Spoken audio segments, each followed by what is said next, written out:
Next, Governor, will be your tabling of your written responses.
The responses on 18th November 2024. Thank you. On the 18th of November 2024. Clerk of the Senate, can you confirm? Thank you, Chair. Yes, we received the documents on 18th of November 2024. However, the letter that went to Nairobi County Executive stated that we were supposed to receive the documents on 15th.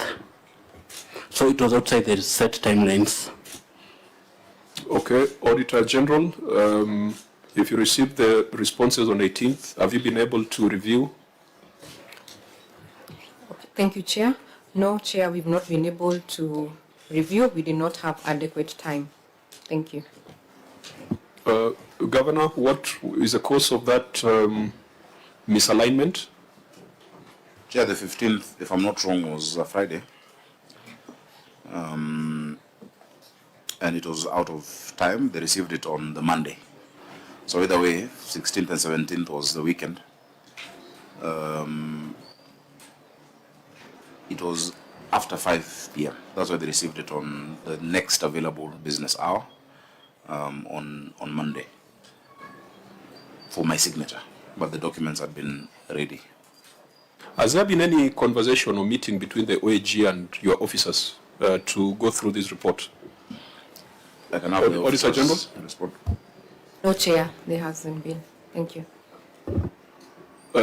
Governor, because it's one thing to send the documents late, but also if there's some sense of duty, then one would pursue or set up a meeting with the Office of the Auditor General so that you look at the issues before you come before us. We have seen situations where there's been late filing, but effort has been made by the entity to bring the Auditor General up to speed.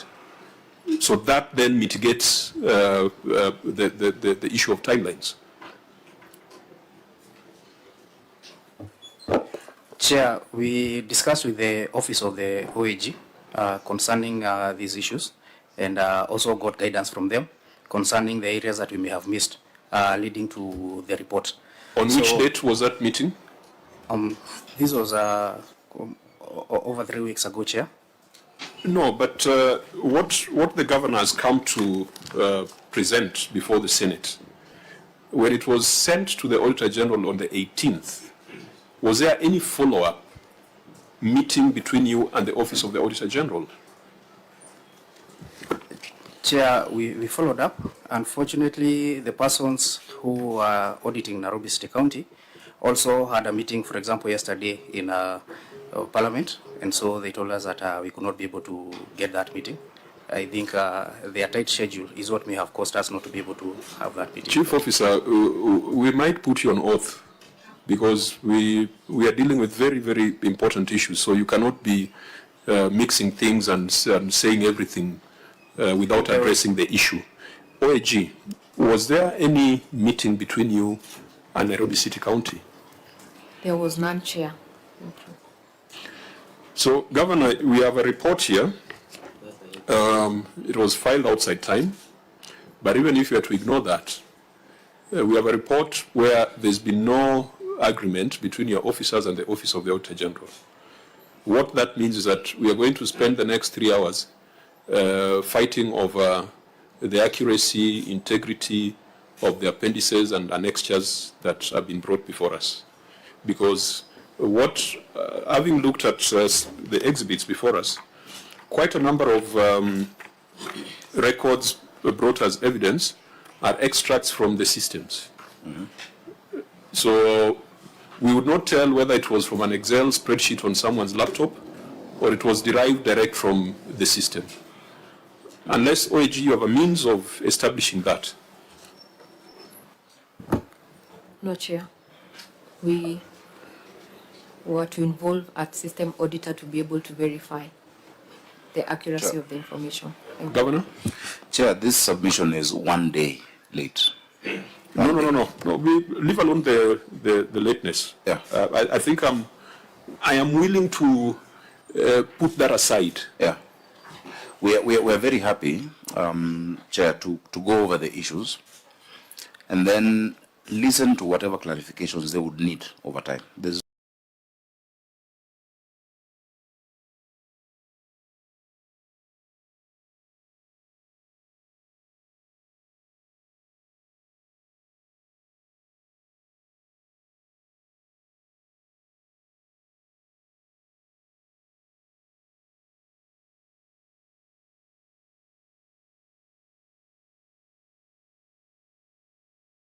There's no problem. I think we've had a very good working relationship with the Office of the Auditor General. Of course, we understand the cycle we're in of audit as well and the load that they might have. But in terms of what could have been done between those 2 days, Chair, we are willing to follow the guidance of the committee because these are issues we've gone through with them, even on our financial audit. We're ready to tackle. And would be happy, even given our responses, to hear they can give their responses even later. Because the essence of it, Chair, I believe, is to strengthen the systems. And so we're willing to be guided by the committee on how to go about it. Let me hear from Vice Chair, then Senator Onyonka. Governor, I thought what you're answering is not in order. Office of the Auditor General. This is despite that your people did not supply documents in time as per Section 62 of the Public Audit Act. So it means if your people, and I think, Chair, at some point the receiver of revenue must go on oath, if they had supplied documentation in time before, we would not be here where we are at the moment. We agree with you, you have given us a proper explanation on the timeline, which I agreed was on a weekend and outside the working hours. But on the issue of responses, these matters were raised under the letter of management that you normally get before the auditor closes its auditing cycling period. So I think, Chair, in as much as the auditor cannot have the IT person system to be system audit, I think there are other factors on the functionality of the revenue system that you should look at as we wait for the auditor to go through the auditing of the system in itself. Thank you. Senator Onyonka. Thank you, Chair. Governor, the confusion and problem I have is that the OAG has actually told us that this document, even when you presented it, number one, they haven't had time to look at it. That's number one. Number two, if you look at these pages, the spreadsheet and all the financials that are here, the OAG has also said they cannot verify whether those figures are correct or not. Why? Because there's a way on how they retrieve this information themselves using their own technical experts. So the question becomes, what then do we interrogate with this if we continue? My argument is it's going to be a challenge to me. Chair, I forgot something. Maybe so that I allow my colleagues to intervene. You know, the fact that there has been signed on this document, it has not been certified. So there is no ownership, because when you look at understatement of more than 107 billion in terms of receiver of revenue under that financially under consideration, the authentication of this document is not there, so, or certified of the same by ownership of an individual of the document, because this is just a computer printout. So I agree that the IT should do proper auditing so that we can all to these responses based on the understatement of more than 107 billion in the revenue under that consideration of that year. Thank you, Chair. Okay, members, since this is a substantive matter that we need to address before we proceed, let me get your comments and then we give appropriate directions. Yeah, my only question to the governor is, Governor, why does your team have to leave everything very late? Because there's a period of time within which you are supposed to respond. If you wait until the very last minute, like a Friday at 5 p.m., you know, this is what we used to do in campus, submitting assignments at the very last possible time. It's a Kenyan problem, but Chair, the documents were ready. I will not have my team take any blame, because it was my signature that was being awaited for, and I was away. But that notwithstanding, Order, Governor, just let the senators express themselves. Chair, Because but now the technology is electronic signature. I was not done. Let's allow the senators first to make their submissions. Yeah, so Governor, you see the risk that you run when you leave things late. We run into problems such as this, because we are very eager to move at the pace of other counties. We are the only county that now is still dealing with 2022 issues. And yet in this committee, your colleagues in the Council of Governors, we are now looking at their 2023 documentation. So my only advice would be, don't leave things too late, because you will run into these problems that we are in now. Thank you, Senator Methu.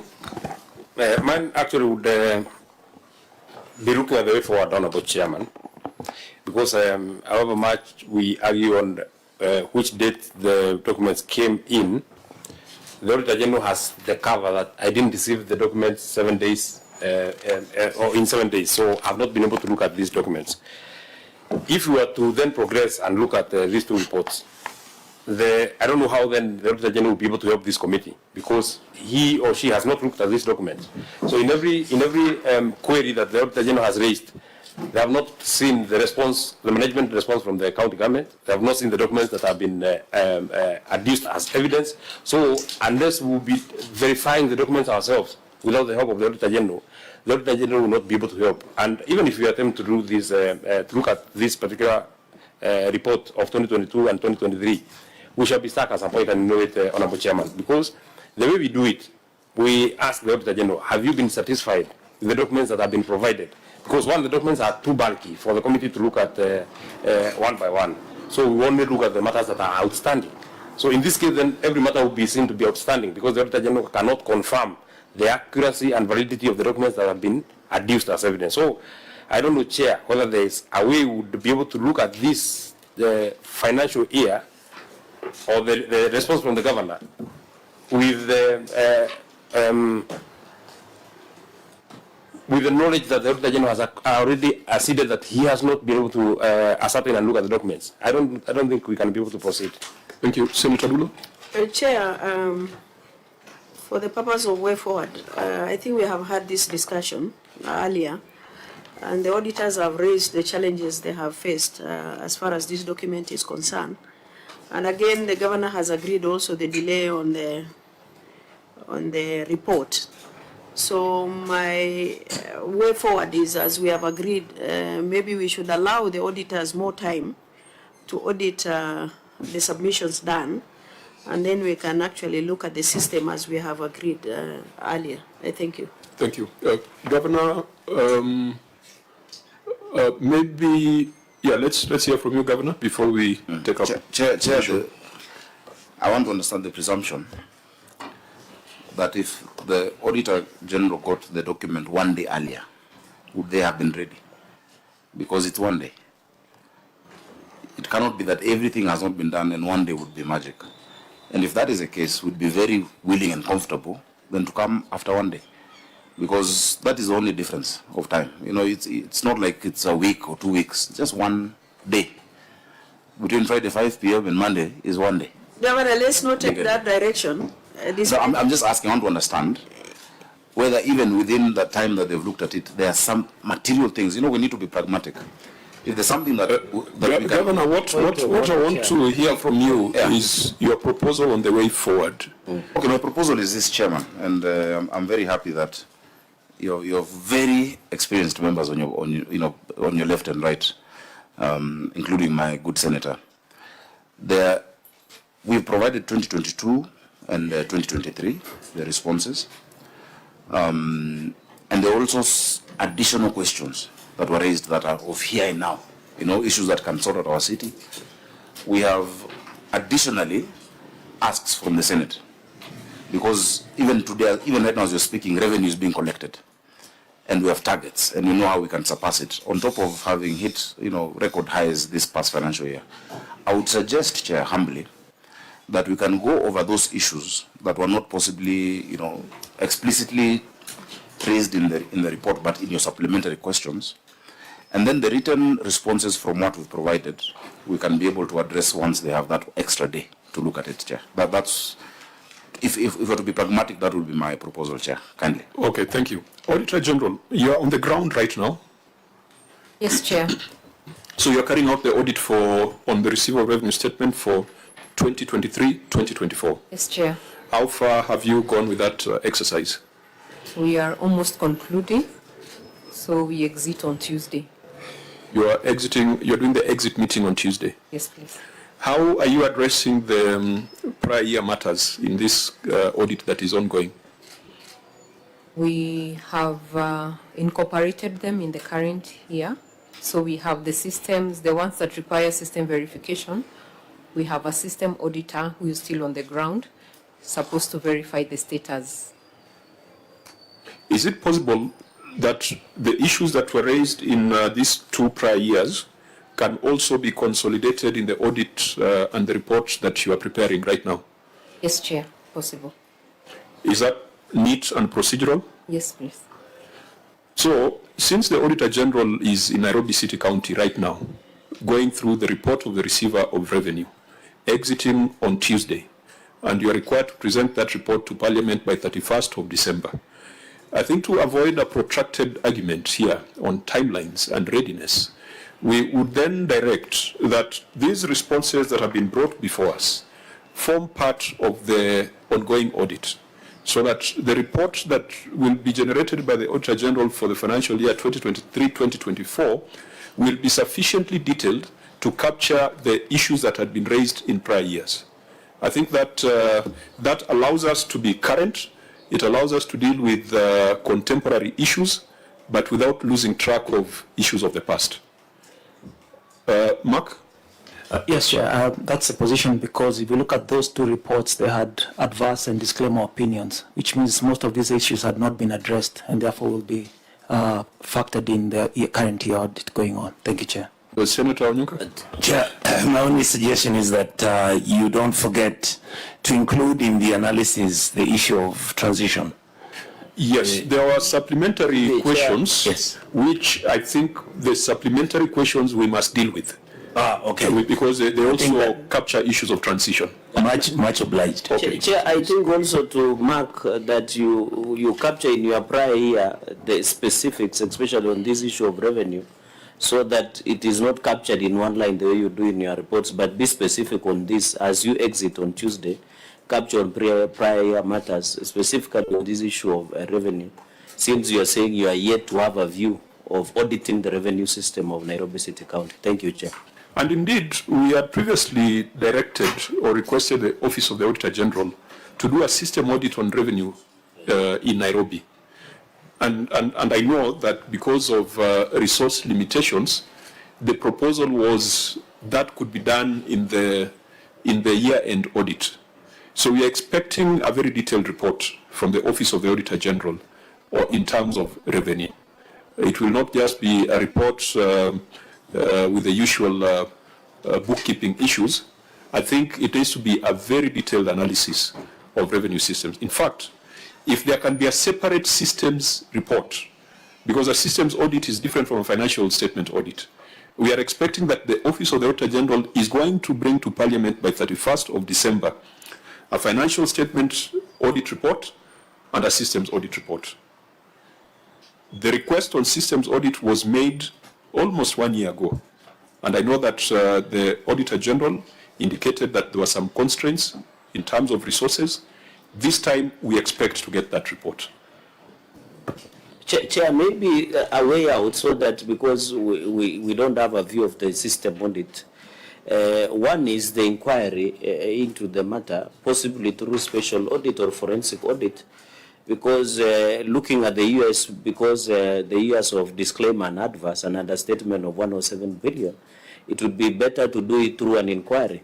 And maybe through our clerk, I don't know whether members of County Assembly, through the chair of Nairobi City County Assembly, were invited. I'm reliably informed that they did an inquiry into this matter, but that report has never gotten to the County Assembly. I know it was a very interesting. Those issues, if resolved, to show up in the 23-24 report. And so I would, because it would reduce the chances of a good audit opinion, which I'm very confident, just based on what, and if you ask them, they'll tell you. In fact, in this opening of the audit, the Deputy Director will tell you, of all the counties, I am the one governor who sat through the entire meeting with every CEC and Chief Officer. We were at Nairobi Safari Club, went through the entire process, and have been taking step by step. And so I would not want the current report, the issues can be dealt with, but they should not contribute to the opinion of this current, which they're actually finishing. Because I believe those issues have been resolved. That is the clarification I require. Point of order. With great respect, Governor, I don't think you can set your own marking scheme. And then it's not a marking scheme. I'm saying just allow the. If you do KCSE, just allow from 2 results and from 3 results. Just allow the Auditor General to undertake the process in accordance with the law and the Constitution. Exactly. That is what I want. And do not exert undue pressure for a certain result. Yes. Just to clarify, I would never do that. We must protect the Auditor General. The KCSE result should not be the average of Form 2 and 3. Through you, Chairman, Governor, Excellency Governor, that's the new CBC. You are already telling yourself how your audit is excellent, and the Deputy Director, gosh. No, Senator. Boss, you know, these are the things you talk about, and we are like, hey, Senator Nyonka, what does my Excellency Governor think who we are? You're taking words out of my mouth. What I have said, and I am repeating a concern raised by the Auditor General himself. The auditor hasn't pronounced themselves. Let them pronounce themselves. No, they have said the first two that went to consolidate were disclaimer, and the second one was adverse. Yes. I'm sure the record will bear me out. That is what Mark has said, isn't it? Maybe we still don't know the opinion. We still don't know the opinion of the Auditor General in the current year. So yes, but his concern he has raised. Let us not anticipate. Let us not anticipate debate. Let's allow the Auditor General to do their job. Because you see, if you don't fix the issues of 2 years ago, then there's no way you'll be okay today.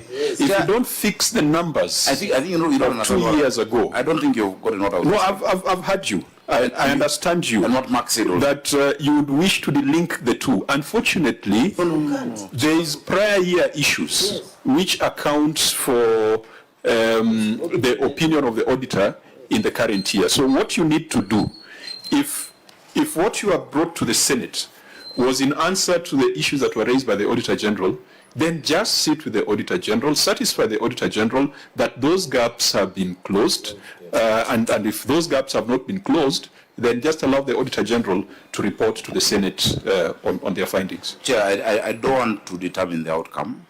Maybe if you allow him to expound on the point he said, because I feel that has not been taken into account. He raised a very significant point. Chair, not even if you don't take what I've said, just hear what the Auditor General himself has pronounced on. Mark, why is the governor coaching you on what to say? Why is he defending you? He already said it. It's not me. Mark? Chair, if I may, The point I was raising was that in the previous years, we had a disclaimer of opinion, which means a disclaimer basically means the auditor could not form an opinion because there was no sufficient evidence to support an opinion. And then we had an adverse, which means there were matters of material, issues that were material to the extent that the client and the auditor could not agree, therefore an adverse opinion was issued. So Chair, what we are saying is that these issues of course must be examined in the year under review, and if the auditor finds that these matters have been addressed, then of course that will be the report that the matters have now been addressed, and if they are not, then they will still be in the audit report that will be coming. So Chair, then I think we are all speaking the same language. Some language, different accents. Yeah, we're all speaking the same language, so I think we are in agreement.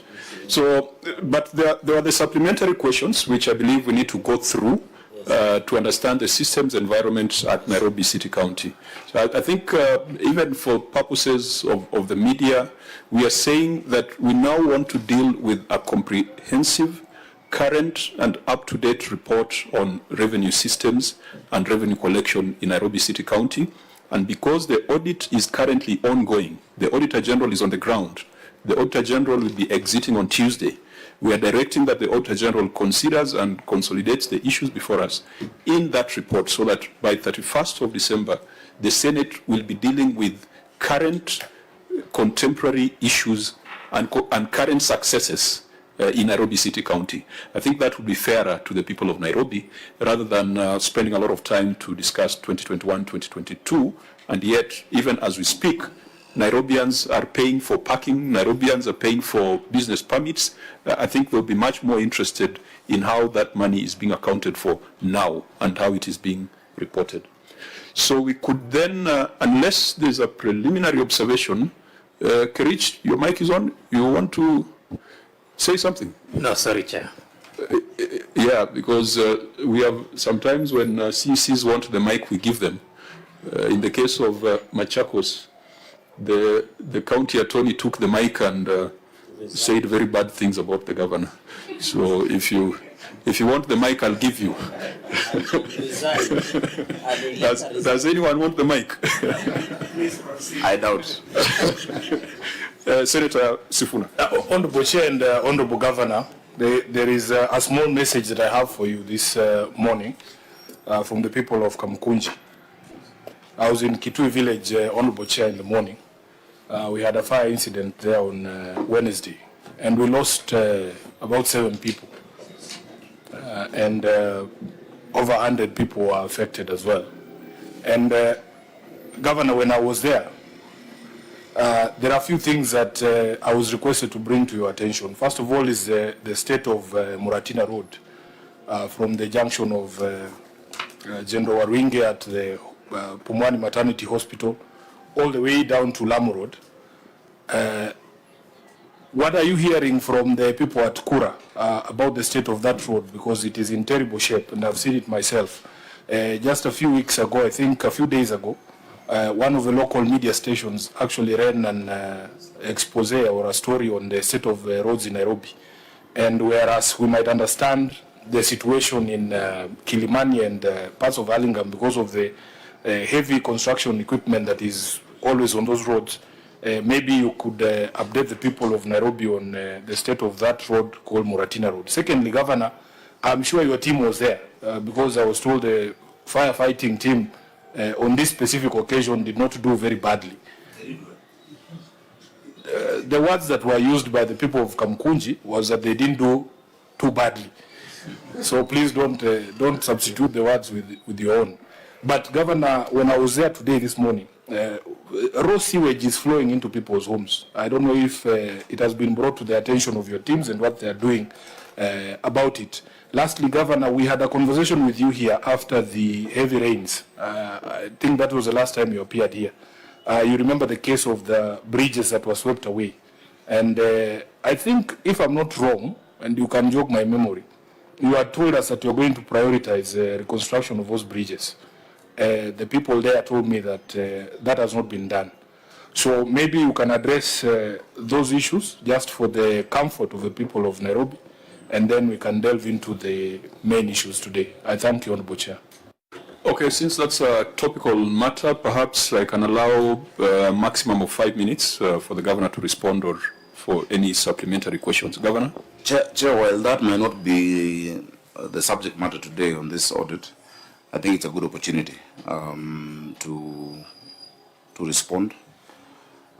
Indeed, we've had many cases of fires due to many reasons that we're dealing with, including illegal power connections. In this particular instance, it was 6 people who lost their lives. There were 2 families. There was Kenneth Orambo, a 45-year-old, and his children. There was Yusuf. There was Joanne and Jessica Orambo, who was 2.5 years. We're in contact with the family, Sarah and Jamal, after that incident. The other family was 2 people. There's a mother and a child. The mother is called Sylvia Akumu, and the child is Nelson, 2.5 years. Our team swung into action quite swiftly to solve, of course, issues of access, were a problem because of, the kind of informal settlement that we have there. And our deep condolences to those who lost loved ones. 6 people are 1 person too many to lose. We've given support. Those affected are currently at a hall nearby. We've been able to give food and material support. That is blankets, mattresses, and food stuff. And we're talking to the structure owners. These are tenants, but trying to see how to help them to reconstruct.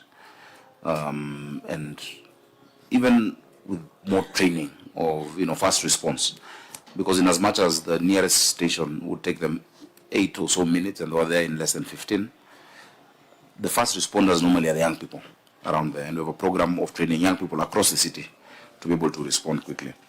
It is true there's this issue of state of roads, and which is why we really implore upon the Senate, even in as much as there's white smoke on the division of revenue, which we are not happy with as governors. There's the pending issue of RMLF. A lot of these roads whose state has been raised, including Muratina and Jogoro was on the news, and you see vehicles jumping off those potholes.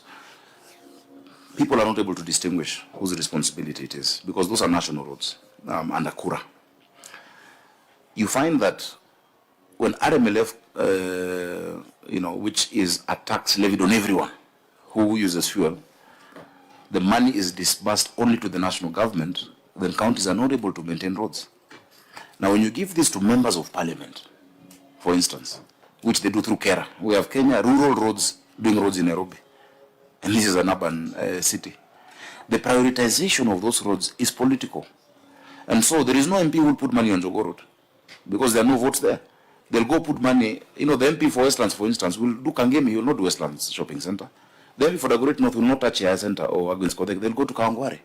And that is why, as governors, we're saying that a tax raised nationally by every taxpayer using county or national roads should therefore also be distributed by the ratio of county roads versus national roads.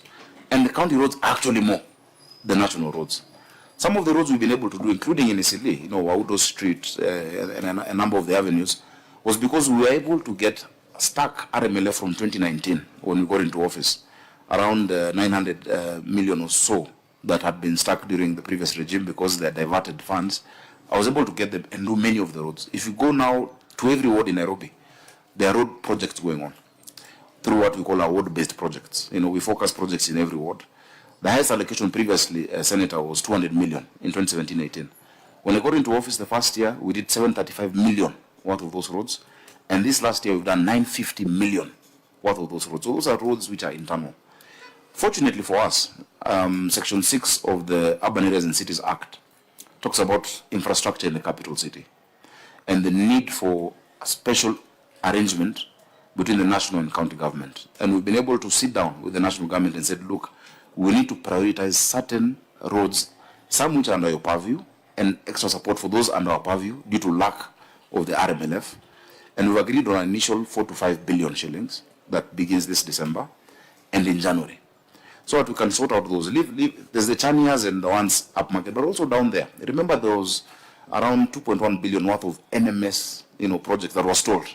And those went to the executive office of the president. I'm happy that we've gotten a commitment, but we want to push it because no county should beg for what is rightfully theirs. The number of road users we have in the city who are paying RMLF, if you have to georeference it, possibly 30 to 40% of the entire road maintenance levy fund is on Nairobi road users, yet the county is not getting that money.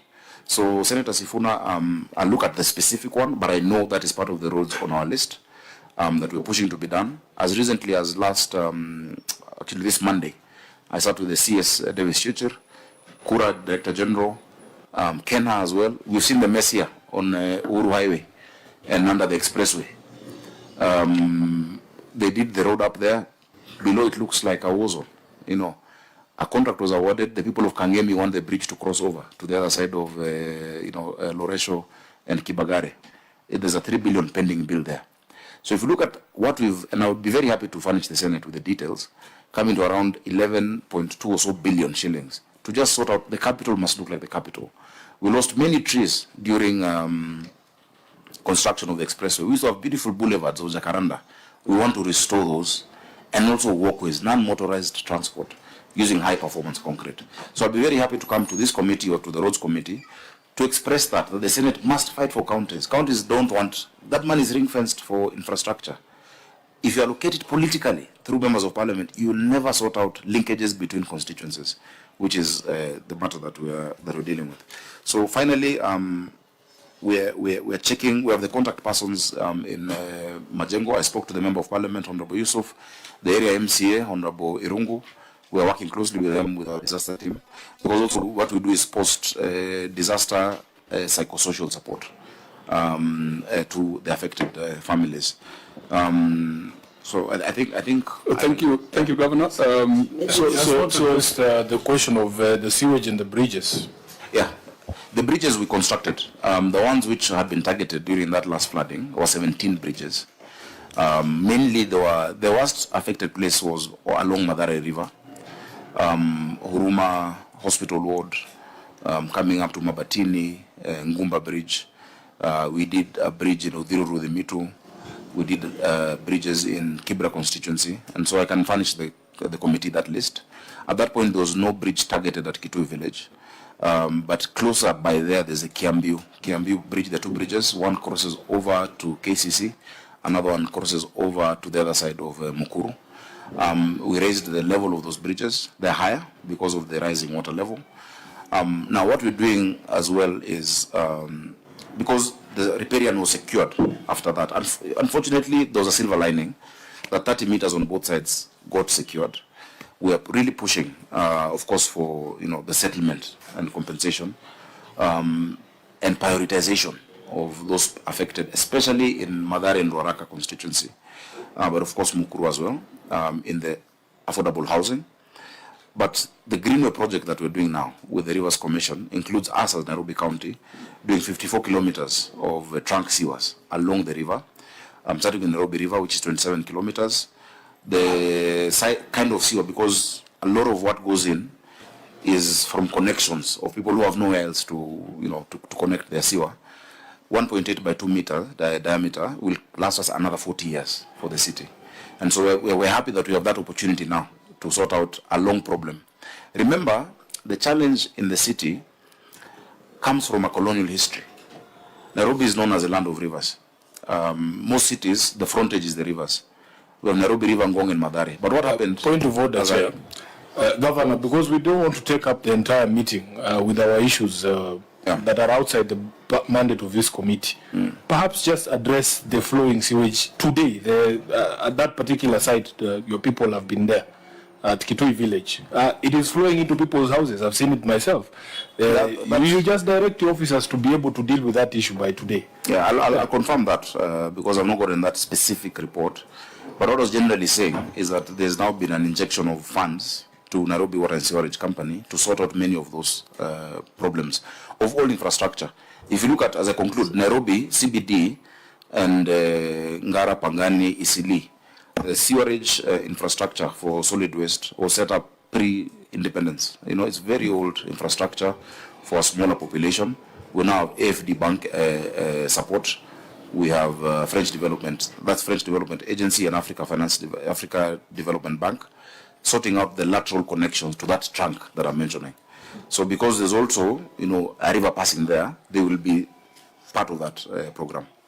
I'll be happy again to furnish more details. Okay, I think that's a matter that can be followed up maybe in a different forum. Just a comment, Governor, I fear that I agree on you on the issue of road maintenance levy fund. What are you fearing?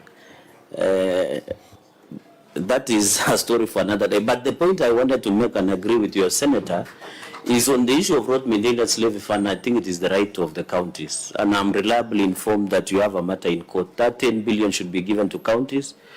My opinion, and I think Kera and Kura should be declared unconstitutional. In fact, the national government should only retain the Kenya Nationals Highway Authority under their own purview, because when I watched the story that was run by one of the local media stations, I was worried because I know a number of roads are not under the purview of the county government. Number two, to inject, the way you are using the word inject, is that you need to tell us, I think the senator maybe is a member of Roads Committee, the relationship that you are doing with Kenya Urban Support Program under World Bank. That is something I think you are working closely with. You can liaise with your senator. And maybe what are you doing with Kenya Urban Roads Authority and I don't want to say Kera, because some of us who are villagers are used to Kera. I don't know. Our relationship you are working with to ensure that the issue of Kura and Kera, you are working closely, because I agree when I saw the story of Jogo Road, which I used a number of times, I thought that's the purview of national government. So have you in any way engaged, just maybe under 30 seconds, have you in any way through the chair, have you in any way engaged with national government? Because I'm happy nowadays you talk to Raila, you talk to Ruta, so you are on a broad base, so it is easy for your manenos to go through. Not nowadays, always. Always? Can I respond? Okay. Not on the last part. No, not on the last part. On the substantive. But here you have to believe also this city, you need political goodwill to survive. And Sakaja is doing very well. Because I saw the last time he was in Opada farm taking care of some animals. Anyway, that's a cool thing. Let's leave camels and farms out of this so that the governor can respond on the substantive issue on the roads. Even though I doubt whether there was much in terms of response required, because the senator is just encouraging you and the position of the Senate as far as RMLF is concerned. Maybe before he goes, because I was a member of that mediation committee. Governor, your colleagues, when they appear here, we have asked them about the relationship between themselves and their members of the National Assembly. Because the people of Nairobi, for instance, the people of Kamkunji, they really don't care which agency does what road. They don't care whether it is a member of the National Assembly, MCA, or governor who's doing the road. They just want the road done. So in the mediation itself, the members of the National Assembly had proposed a reduction of your or the county's shareable revenue to below even what you were to receive last year. Yeah. They had proposed a slash to 380 billion. But for us as a Senate, and this is why, Governor, you need to speak to your colleagues, especially in the COG, we feel like the governors don't appreciate the work that the Senate does. If you hear some of the pronouncements from your colleagues directed at members of this House, it is as if they don't understand the work that we do. We have fought, and on principle, we have agreed with the National Assembly on three things. That number one, counties will never receive less than what they received in the previous or preceding financial year. Number two, that if there is a shortfall in revenue, the person or the entity to bear that is the national government. And thirdly, that, Governor, year on year, Senate has always to demonstrate, the national government has always to demonstrate increase in the resources that the county governments receive. So whereas you're telling us that the COG is not happy with the 387, I would be more happy, Governor, if you were saying that we saved you 7 billion Kenya shillings that was going to be removed from the allocation to county governments. Because as you know, you are a senator. A mediation process does not get you entirely what you wanted.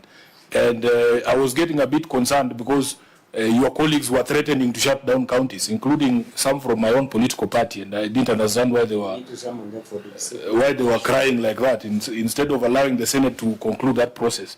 So, in terms of fighting for counties, yes. I think this Senate has done very well, but we don't see reciprocity in terms of just basic respect from members, not you personally, but from some of the members of the COG. And I know you had ambitions to be chair of COG. I don't know how the campaigns went, but you need to be able to pass a message to your colleagues that some of the pronouncements really demoralize the Senate in our work. You see, if we debate this matter, we can take the entire day because they are pertinent. And there are issues that are of great concern, but we've got a brief before us today that we must do justice to. But just linking the brief before us to this conversation so that we go back to the numbers, is that these reports that we've directed the Auditor General to do a deep analysis on is part of the financing mechanisms for Nairobi City County.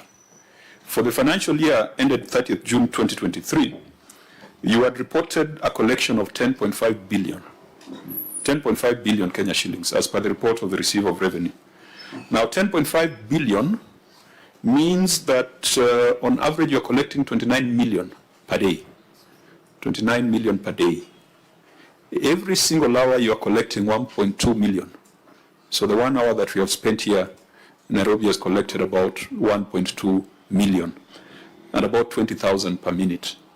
Of course, there are many Kenyans who believe that these numbers with automation, with greater efficiencies, that Nairobi should collect much more than the 10.5 billion that is here.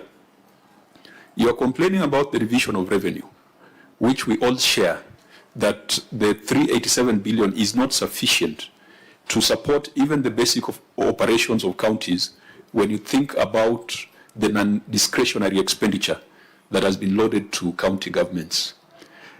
I think it would not be fair for us to proceed without querying your plans and strategies for financing of Nairobi City County. Because this 10.5 billion plus your share of the 387 billion is not going to transform Nairobi into the modern metropolis that it ought to be. So outside whatever you're collecting from Gikomba, and outside whatever the national government gives county governments thinking that it's a favor, and yet it's a constitutional right, what are the other options for financing of Nairobi City County that you have in place right now? I know you've told us about green bonds, but those are futuristic. What is it that you're doing over and above the 10.5 billion and whatever it is the Senate is going to allocate to Nairobi? Thank you, Chair. Kindly allow me just 1 minute to, because I'm very passionate about devolution. We've been together in this house, and even previously when I was in the lower house, we were together in a committee which I chaired, and I must say I am continuously astounded by your growing wisdom, and how you manage these issues. You're doing very well, which is true, because for the first 5 years I chaired, and I think you learned. And you're very good. Order, Governor. It's a compliment. It is a general rule that when a governor praises a senator, then there's a problem. No. So I might want to ask you to withdraw your flowery comments. I will withdraw the praise. Chair, on DORA, if you look at 217B and PFM, I think 191.3A, a very dangerous precedent has been set, where Kara is being used to amend DORA. If you look at that, the memorandum that came, it is challengeable. And 219 says specifically that when there's a shortfall, it must be borne by the national government. So we are grateful, and I will talk to my colleagues, because it is not right to disparage the Senate in its efforts. I believe the Senate has done a great job in pushing for us. Of course, in this mediation, maybe the approach could have been different, but that is crying over spilt milk. Because if the 30 days lapsed without an agreement, then we would go back to 400 billion. It was not for us to have an agreement. It was for those pushing an amendment to have an agreement. We would have stuck at 400. But we understand the macroeconomic issues, and I believe we'll grow.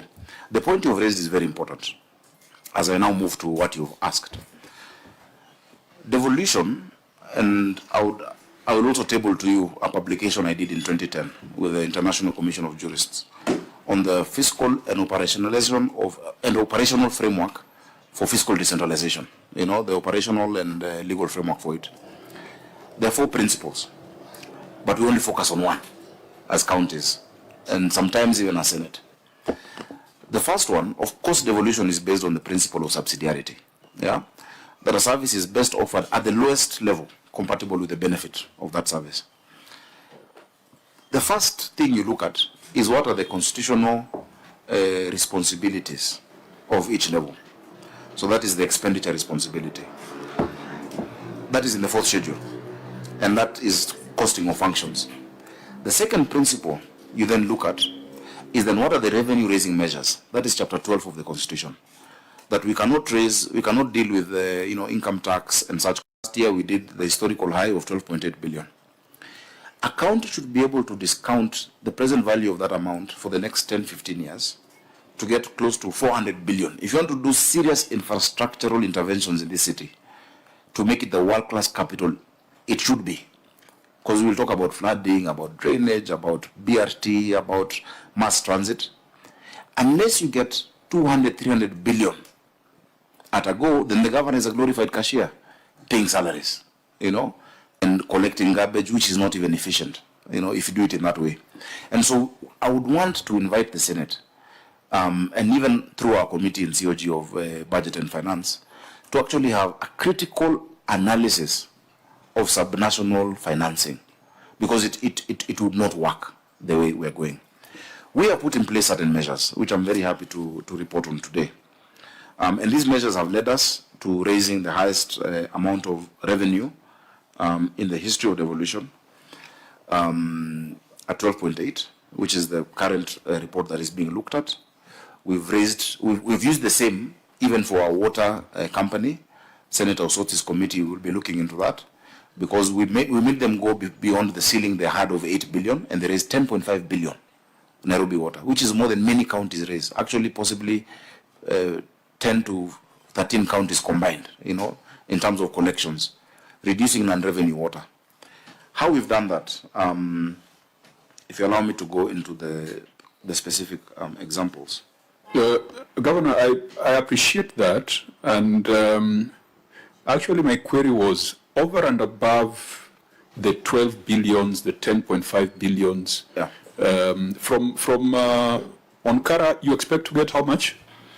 Around 20 billion. Around 20. Now that it's been reviewed. We are all in consensus that you cannot develop and run Nairobi with 20 billion plus 12 billion plus another 10 billion. It is insufficient. And of course, which are the 10 billion? The one from Nairobi Water? Oh no, yeah, that is for... Yes, and that's ring-fenced for in fact, even that 10 billion is not enough. Is not sufficient to provide sanitation and water services to Nairobi. Yeah. And really the question is, what is the thinking?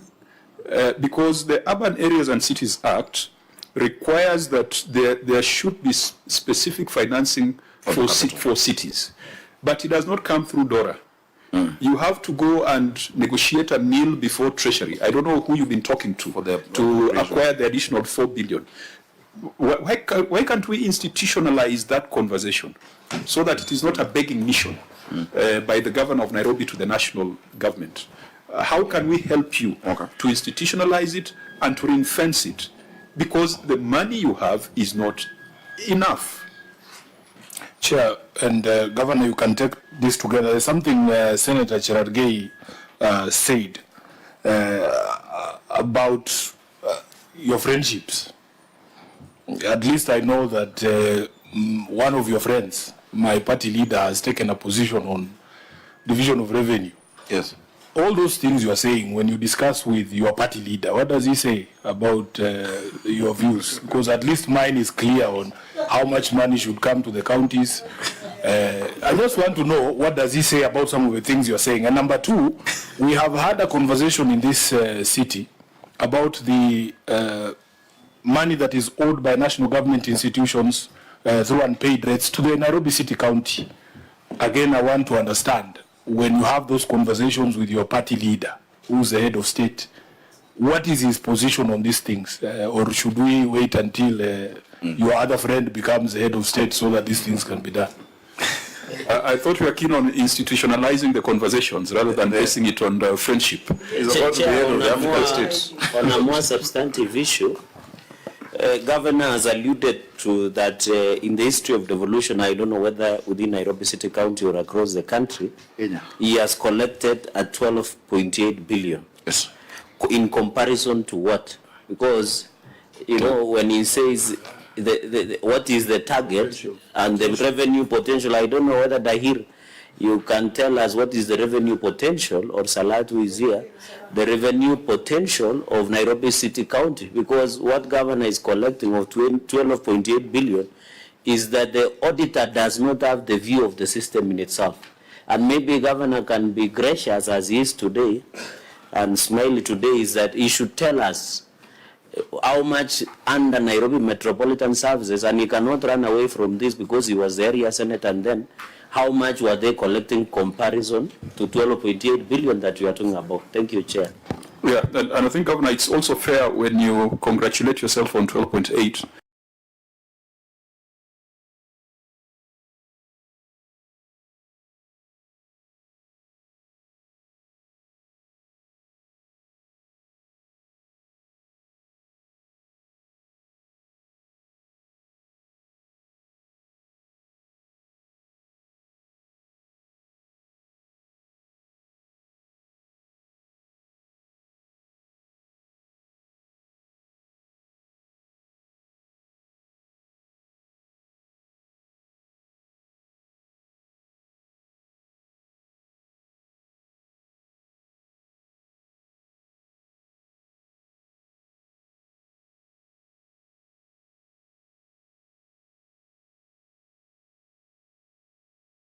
Such financing agreements based on their work, you know, their balance sheets, we'd have seen a lot of progress. I'm glad we are now getting the 140 million extra, which is concluded from Northern Connector 1.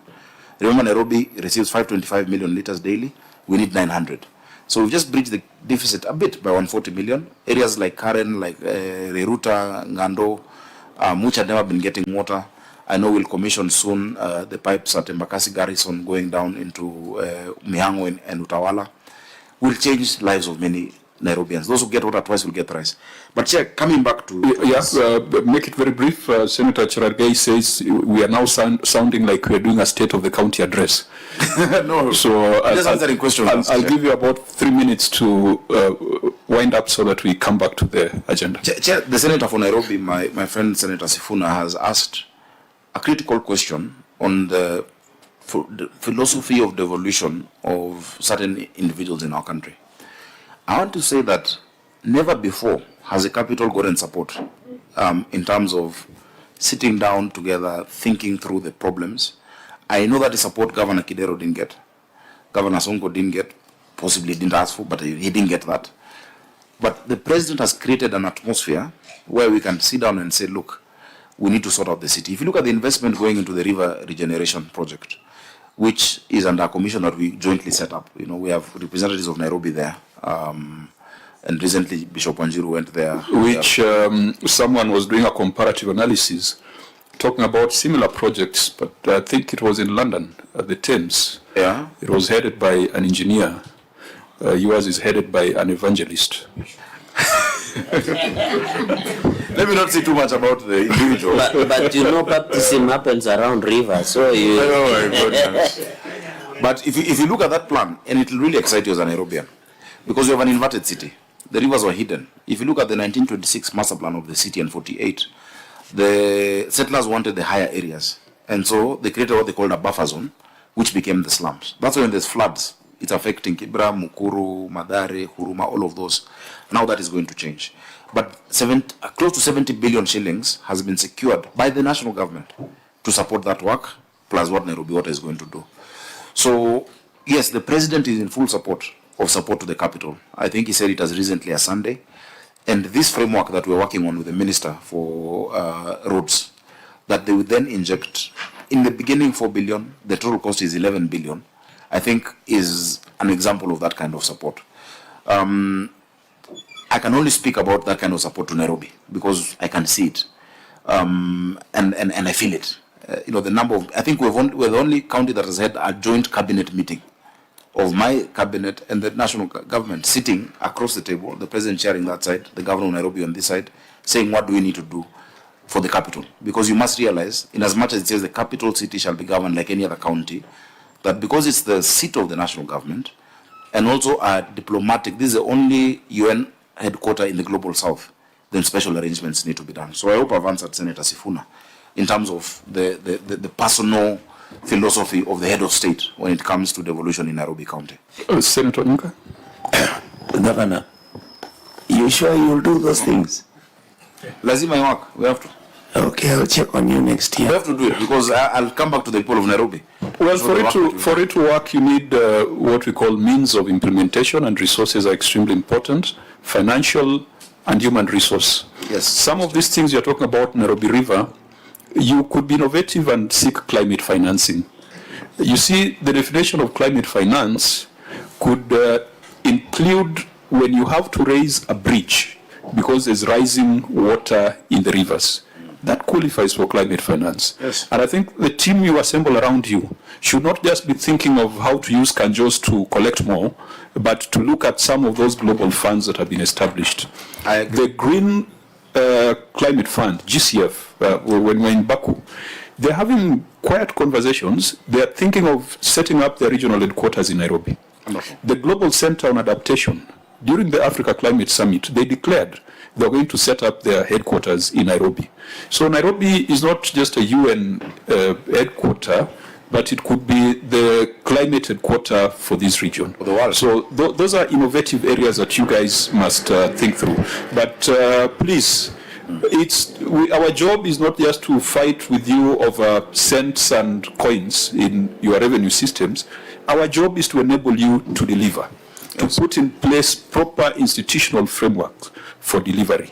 But if you squander the opportunity, then perhaps your 4 or 5 years will have the same report card as the one for Kananu, and as the one for Mutura, and as the one for Sonko, and as the one for Kidero.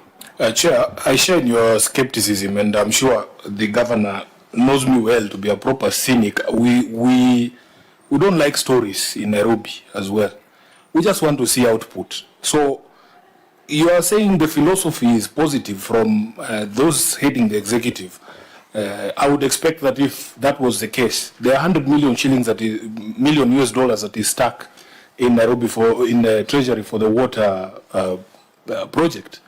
He should be able to unlock it as the head of state. The BRT at Thika Road, why is it stuck? Nothing is happening.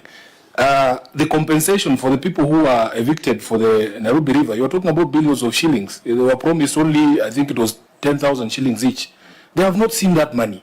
So in terms of output, Governor, which one of those things are you confident that you can deliver for the people of Nairobi before we go into the elections? Which one are you sure 100% that we will get to do? Can you at least promise us that that boulevard you are promising us along the river will be done before we go into the next elections? Because my job will be to remind you. And I know you're good at reminding me. Maybe Senator Cheragay, so that the governor responds and we move on. Well, the governor has a good vision. Also, it would be important that apart from river regeneration, the issue of infrastructure, there was a small matter of Wakulima market that he went ahead and gave problems to my friend then. So what are you doing about it? Because we saw a number of traders didn't want to be relocated to some Kangundo or somewhere. They wanted to be within CPD. And you know, and they are now back on the road. And Senator Sifuna would want to have fresh mboga for his ugalai when he's having ugali within the CPD, because we don't want him to be traveling far outside the CPD. What are you doing about it? Senator Dulo? Chair, just a general comment to Senator Governor Sakaja. There was a proposal, you remember in the last Senate, that I don't know whether it was the current ML or Senator Gitura, proposing that Nairobi County status should be removed. Now that you have a feel of Nairobi County, do you think it's worth moving that direction, or you still feel that Nairobi should remain a county? Thank you. Chair, devolution is the greatest gift given to this country by the 2010 Constitution. 10% of our population is in Nairobi. It would be really wrong to deny them that gift. Many people have felt that when things are under the national government, they work better. I think the experiment that happened a few years ago shows the contrary. A question was asked on how much, Cherargei asked how much revenue NMS raised. The first year they did 8.9, then 10.5. Immediately we surpassed that. Despite them having the military, the guns, even the bombs, we were able to raise more without fighting the people, without even introducing a new revenue raising measure in this past financial year, but in digitizing fully. All our revenue streams are digitized and making sure there's compliance and convenience. You know, somebody wants to pay for their single business, unified business permit from their shop in Kayore and print it for themselves and have an e-verification. And that is why we've been able to raise the highest amount and to have one license. You know, before they used to be 5-6 licenses. You're told first back to the county, you're told to go to 14th floor for advertising. You're told now it is one license. You know, at our revamped customer service center, which you should visit, because the County Government Act asks all counties to have a customer service, a place where the first ones to set that up. So the notion, the idea that has always been there, which is an anti-devolution, sloganeering to paint counties as inefficient, is a lie. Assuming that there are angels in national government and demons in the counties is wrong. And they say give a dog a bad name and then you kill it. If you look at the efficiencies created by devolution, that lady in Mutuini, who knows that she can actually get, her representative there to sort out her medical issues. If you go to Udhiru Rudhimitu today in Nairobi, they have their first tarmac done by the county government. If you go to Njadaini in Zimmerman, they have never seen a project. They are seeing it now. Ruai, which is an eighth of the county, Ruai ward, it's probably, I think, a sixth to an eighth. It's the biggest ward. Today, the first tarmac being done, 147 million shillings worth, is being done by the county government of Nairobi. And so what happens in countries that have that dilemma is they move from their bustling economic capital to another part of the country and create a seat of national government. In Australia, they moved from Sydney and they went to Canberra and they formed the capital city. In the US, they moved that time either from New York or New Philadelphia to the District of Columbia, Washington, which has no senator. It just has a mayor, it has no governor, because it's the seat of the national government. Land was provided by Delaware and Virginia and the rest. If you go to Nigeria, they moved from Lagos and created Abuja as a seat of national government. And so if there's that idea, I think Isiolo would be good, Senator Dulo, because you're in the center of the country, geographical center. That is where the national government should move to. But Nairobians, born and raised here in this city, and those who've come, who we embrace, deserve devolution. Chair, the next question by Senator, by yourself. Thank you so much. That is the kind of thinking that I'm at. There is a lot that we can get from climate adaptation. The world has realized that the potential of Africa to sort out climate issues is real. In 1950, Europe's population was 22% of the world. Africa was 7%. Today, as we move to 2050, Europe is 7% and Africa has 25%, meaning 1 out of 4 people are going to be here and 65% will be in cities. And so by 2050, Nairobi will have 10.5 million people. If we don't do climate adaptation, and I'm with you because I know you chair the caucus on climate in Parliament, if I'm not wrong. I'm also the vice chair of C40 cities globally. I deputize the mayor of London. And through that, we've been able to now get support. For instance, solarization of our markets is being done by C40 cities. We're looking at how we can actually get carbon credits for some of our resources in Nairobi, including City Park, which is another issue where at that time of NMS, they created a fake title deed and moved City Park to the national government. Yet we hold the original title. City Park belongs to the people of Nairobi. KFS is there illegally. And these are things that we need, us to interact with the Senate. Right now it's before the Intergovernmental Technical Relations Committee to revert that back to the county, the same way we got in back Uhuru Park, and we expect to get back Central Park when their contractor is finished this coming month. And so It is that innovative financing. I've had discussions with colleagues on the continent. The mayor of Cape Town, for instance, Jordan Hill Lewis, did one of the most successful municipal bonds. We have the template to do it. We did an analysis of a green bond by FSD Africa, that what Nairobi can get. If you just remove that limitation in PFM regulations that pegs it on a percentage of on-source revenue, it cannot be a percentage of that.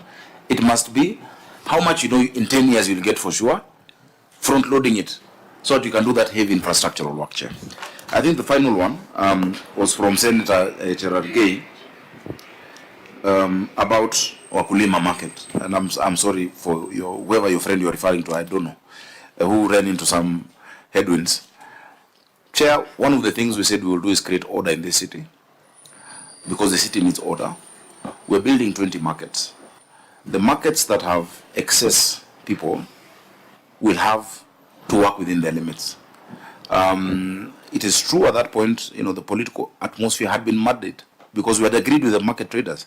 Someone was saying they introduced me to these people. The chairman of Wakulima Market is called Tony. He was my youth leader in TNA when I was the chairman. Yeah, we know these people. We speak to them. They want those efficiencies. Remember, less than 2 years ago, 52 women were killed in Londiani because of selling on the road. They were killed. Do we wait for an accident in Nairobi for us to relocate them, yet we've completed a market somewhere for wholesale? So we had agreed, and we will continue with that plan. And it is not to move the market. It was really expressed badly by, friends of Gerard Gay, as is claimed. We're not moving any market. The capacity of Wakulima was 97 trucks for wholesale. The 90th truck will go to Kangundo Road. The capacity of the traders was around, and today you'll find 300 trucks. The capacity for traders was less than 1,000. The 1,000 and first will go to Kangundo Road. We're building another market. We are redoing Toi Market. Mutuini Market right now, if you go, is moving very fast. And it is right on a bypass. Yeah. Governor, just on that line, even as we sit here today, the traders who are trading outside Wakulima Market on the street, they are there now. I've seen it with my own eyes today. Yeah, and we So, what was the fuss all about? I mean, because the impression you gave us is that you had agreements with the traders to move to Kangundo Road. Why are they still there? It's not the same traders. It's hawkers. So, then what is the point of moving one person only to be replaced by another? You have to keep doing it. On theory, Senator, it's good to say we've moved them. Every single day is an enforcement day. Every single day. So I work. It must work. It is not Doesn't working. work. It must. But it's not working yet. It's not working yet. It is working to a great extent, and I will show you. So maybe Look at the level of honorable senators. How many have you relocated from Wakulima Market to Kangundo? So that, as you say, the people who are selling outside are hawkers. They are hawkers. How many have you relocated? And it's good the chair of Toi and the Wakulima Market, Tony.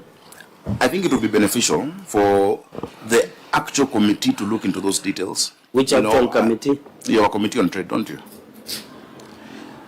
Governor, you have been very generous with information on other matters. When it comes to this, you think it should be handled by another committee? I don't think that's being fair. No, and I'll give you the information. My apologies. My apologies, Chair. If you look at the turnover of different people they're eking out a living. Chair, in the last 2 years, there have not been running battles in this city, as used to be. You remember, you'd hear stories of hawkers being stabbed with pliers, fighting with the city. You've not had it in 2 years. You've not had a strike of matatus in 2 years because of our continuous engagement with them. And so at times, even if it might, sometimes, have a week of calm and they come back, there's a way we engage them pragmatically and then move them in a humane way. If we took the option of now putting armed police there and start beating up people, it will not work. So, yes, there could be days when traders show up, we engage them. You'll find 2 days where it is clean. Eventually, it has to settle. More markets. Right now, the discussion with them is about Mwariro. Yeah? And they've come to us as recently as last week through my CEC. That's why I'm saying a committee would go deeper into it because we're discussing the audit.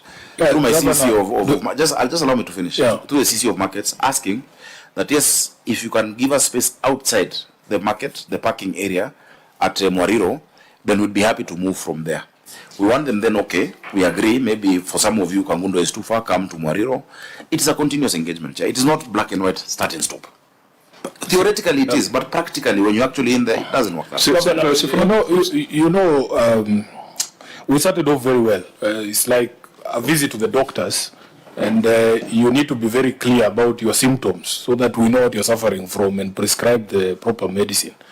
But now if you start to confuse us on the actual state of affairs in some of these areas, we don't know how to help. Are you sure that none of the people who was relocated from Wakulima is back there? You are saying those are new people? I can say that very confidently. I can say that quite confidently. Yeah. Because you see even the vehicles have registration numbers. It's not the vehicles. The overriding, and I even supported you on that. We don't want what happened in Londiani to happen at Wakulima. They're on the road even if we left this room and went there with you now. But you cannot say they are new people. I know some of those traders. Then convince them to go. If you know, they help us. Let's work together. On the day I sit there, Governor, I will have the persuasive powers to move them. But you cannot ascribe. You cannot ascribe work that has been assigned to you constitutionally to your senator. Let me bring this session to a close so that we move to the next one.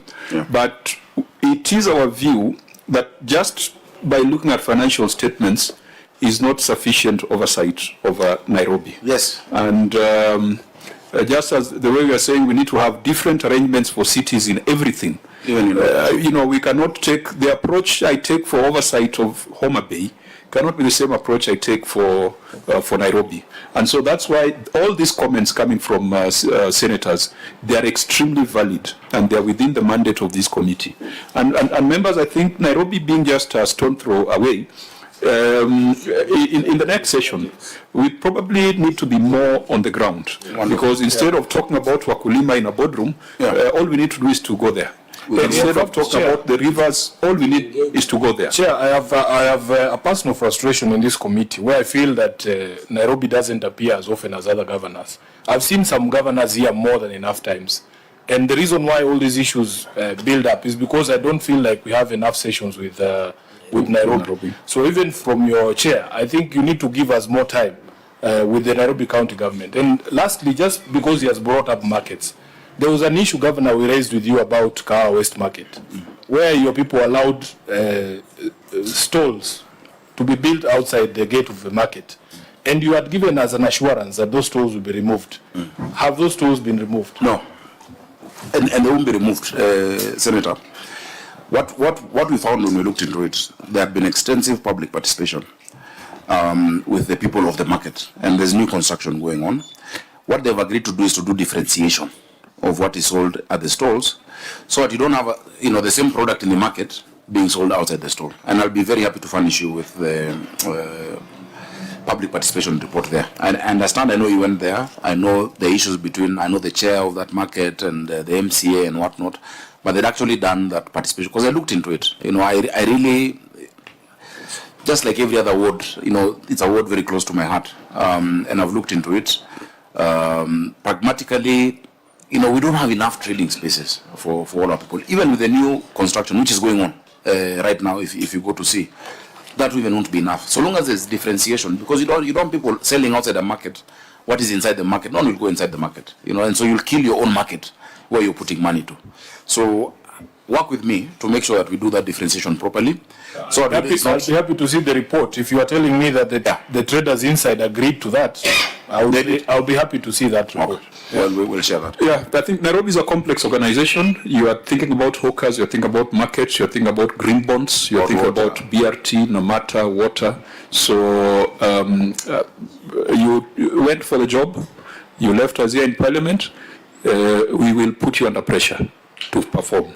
I work best like that. And Chair, I think the Senator of Nairobi is correct, and yourself. A lot of the things, you've asked which of these projects will you do, which ones can you do. When we go together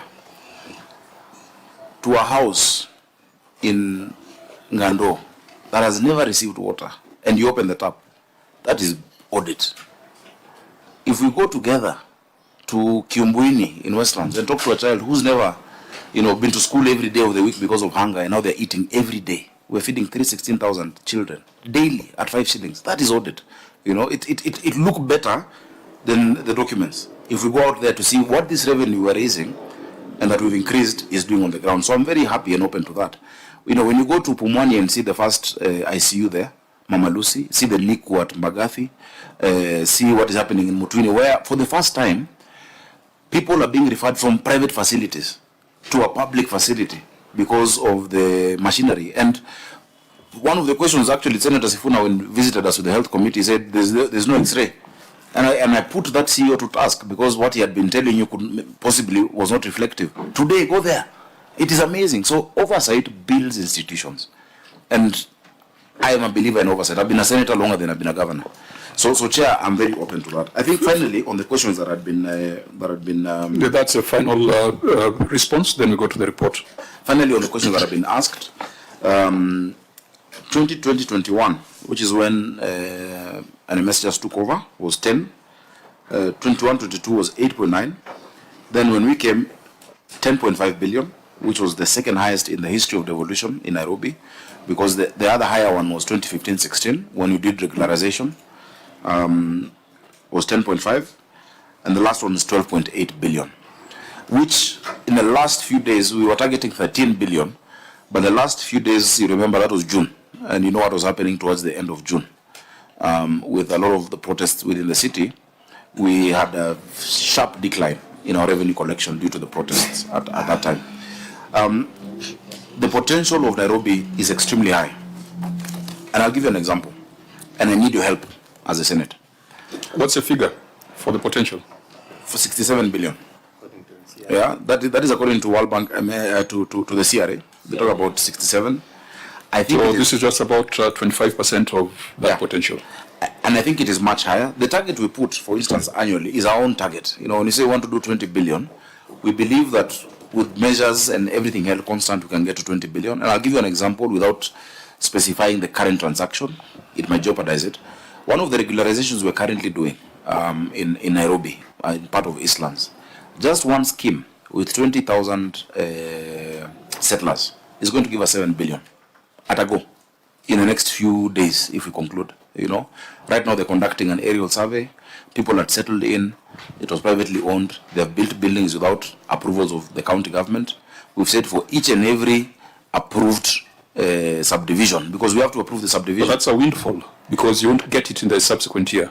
Yeah, but that's what happened in 15-16. So that's a windfall, and that's one scheme. You know, we've not looked at, there's so many schemes. There's Kiambu Dandora, there's Embakasi Ranching, there's the whole of pipeline. And so currently, we have two options. We have the regularization bill in the County Assembly of Nairobi, but we also have PLUPA, the Physical Land Use Planning Act, on which we can do that regularization of unauthorized developments. That alone can give us extra from the 12.8 billion, another extra 20-30 billion, you know. Support we need from you. The biggest revenue stream in any city is property taxes, yeah, globally. Even in Nairobi, it's land rates. I'm happy with my team that we were able first to move to a recent valuation role. Every other part of the country is stuck in 1980s valuation role. We are at 2019 valuation role, but it's 0.015% of the value, which is okay, because you don't want to shock people with 3 times or 4 times what they've been paying. Meaning, even for those who, what they need to pay today is more than twice, they can only pay twice. If it's more than 100% of what you're paying. We've allowed them to pay in installments. So you can pay monthly for 10 months, leaving 2 months for enforcement action by us. But here's a challenge, Chair. 2 things. One, in our records, we have 175,000 parcels with attributes. This means it's 175,000 billable properties. And we have around 50,000 accounts on Nairobi Pay. The 50,000 accounts do not cover the 175,000 parcels. The Ministry of Lands has 255,000 parcels in their records for Nairobi with attributes.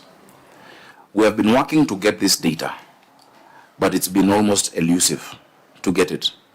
Because all we want is to be able to know who to bill and then who to enforce on. If we just do that first, even with the current rate, We do that first with the current rates.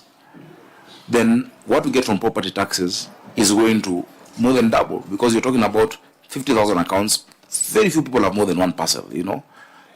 Chair, just so that we help the governor. Governor, the CS of Lands has been so far very cooperative on matters that we have raised, especially affecting land grabbing in Nairobi, starting with Tomboya Social Hall and the others. So that is something we can do for you as a Senate. Bring that request through your senator. We will be able to get that information for you. Thank you, Senator. Governor, I think we need to stop there and come back to this report, because even some of those figures have a bearing on the receiver of revenue. In fact, I was just looking at the top page of this report, where the Auditor General talks of your collection of 450 million from property rent. I think it's quite inverted. Ideally, property rent, as you said, in a city should be higher than land rates. That's what you're saying. No, when I say property taxes, I mean land rates. Property rent is our houses. So those who are in Kanzo flats, in Eastlands, in Woodley, that is what we call it. That's a 450 million. Yeah. Okay, let's just come back to the systems environment. For avoidance of doubt, and Governor, as you said that the ongoing audit, you are afraid that the past transgressions might discolor your current report. We must make it clear that if there are transgressions in the past, the persons responsible must also be held to account. There is need to look at the current situation, but that does not mean running away from responsibility on the past issues. Whoever was a receiver of revenue, whoever was in charge of revenue during those past periods, if there are unresolved matters, the position of the committee is that they also must be held to account. So can we do a quick review of the systems environment, and we'll go to your report. I think it didn't have a header, it didn't have a date, it didn't have a signature. And so, Governor, when you said they were waiting for your signature, I wonder where that signature was appended. The signature is on the cover, as is on the cover letter. So these are annexures. So let's go to the supplementary questions that the Senate had asked. With regards to governance structures for revenue management in the county, the first question was, what is the organization structure for the Revenue Board? Governor, what's your response? Thank you, Chair. The Nairobi City County Assembly enacted the Nairobi City County Revenue Administration Act of 2021. This establishes a legal and institutional framework and establishes what we call the NRA, the Nairobi City County Revenue Authority. Chair, this act had not been implemented from 2021.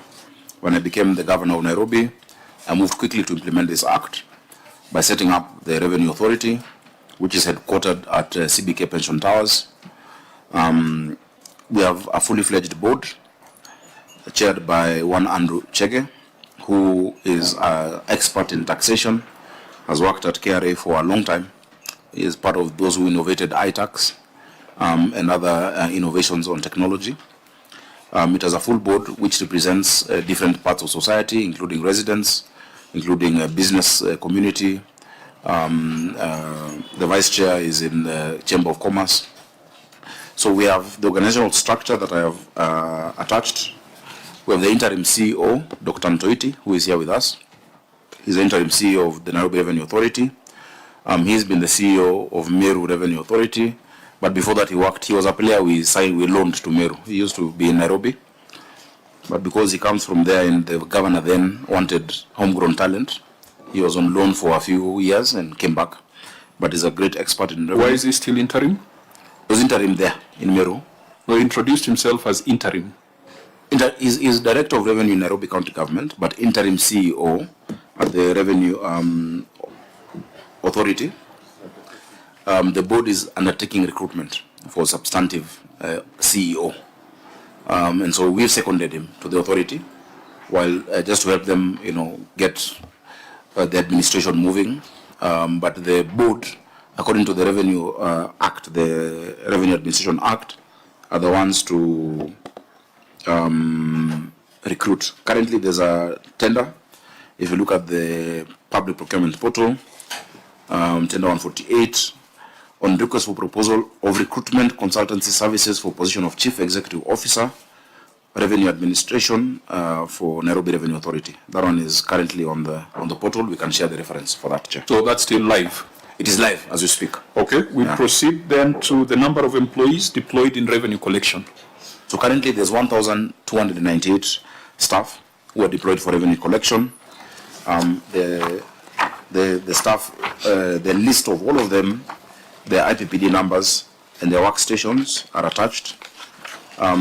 Chair, there are different departments there. We have those who do revenue from building plans. We have those who do sundry debtors. There are those who do rental and markets. These are the markets which are on the TPS scheme, tenant purchase scheme. We have public health revenue, which is quite substantive. Advertisement revenue, building materials unit, city funeral homes.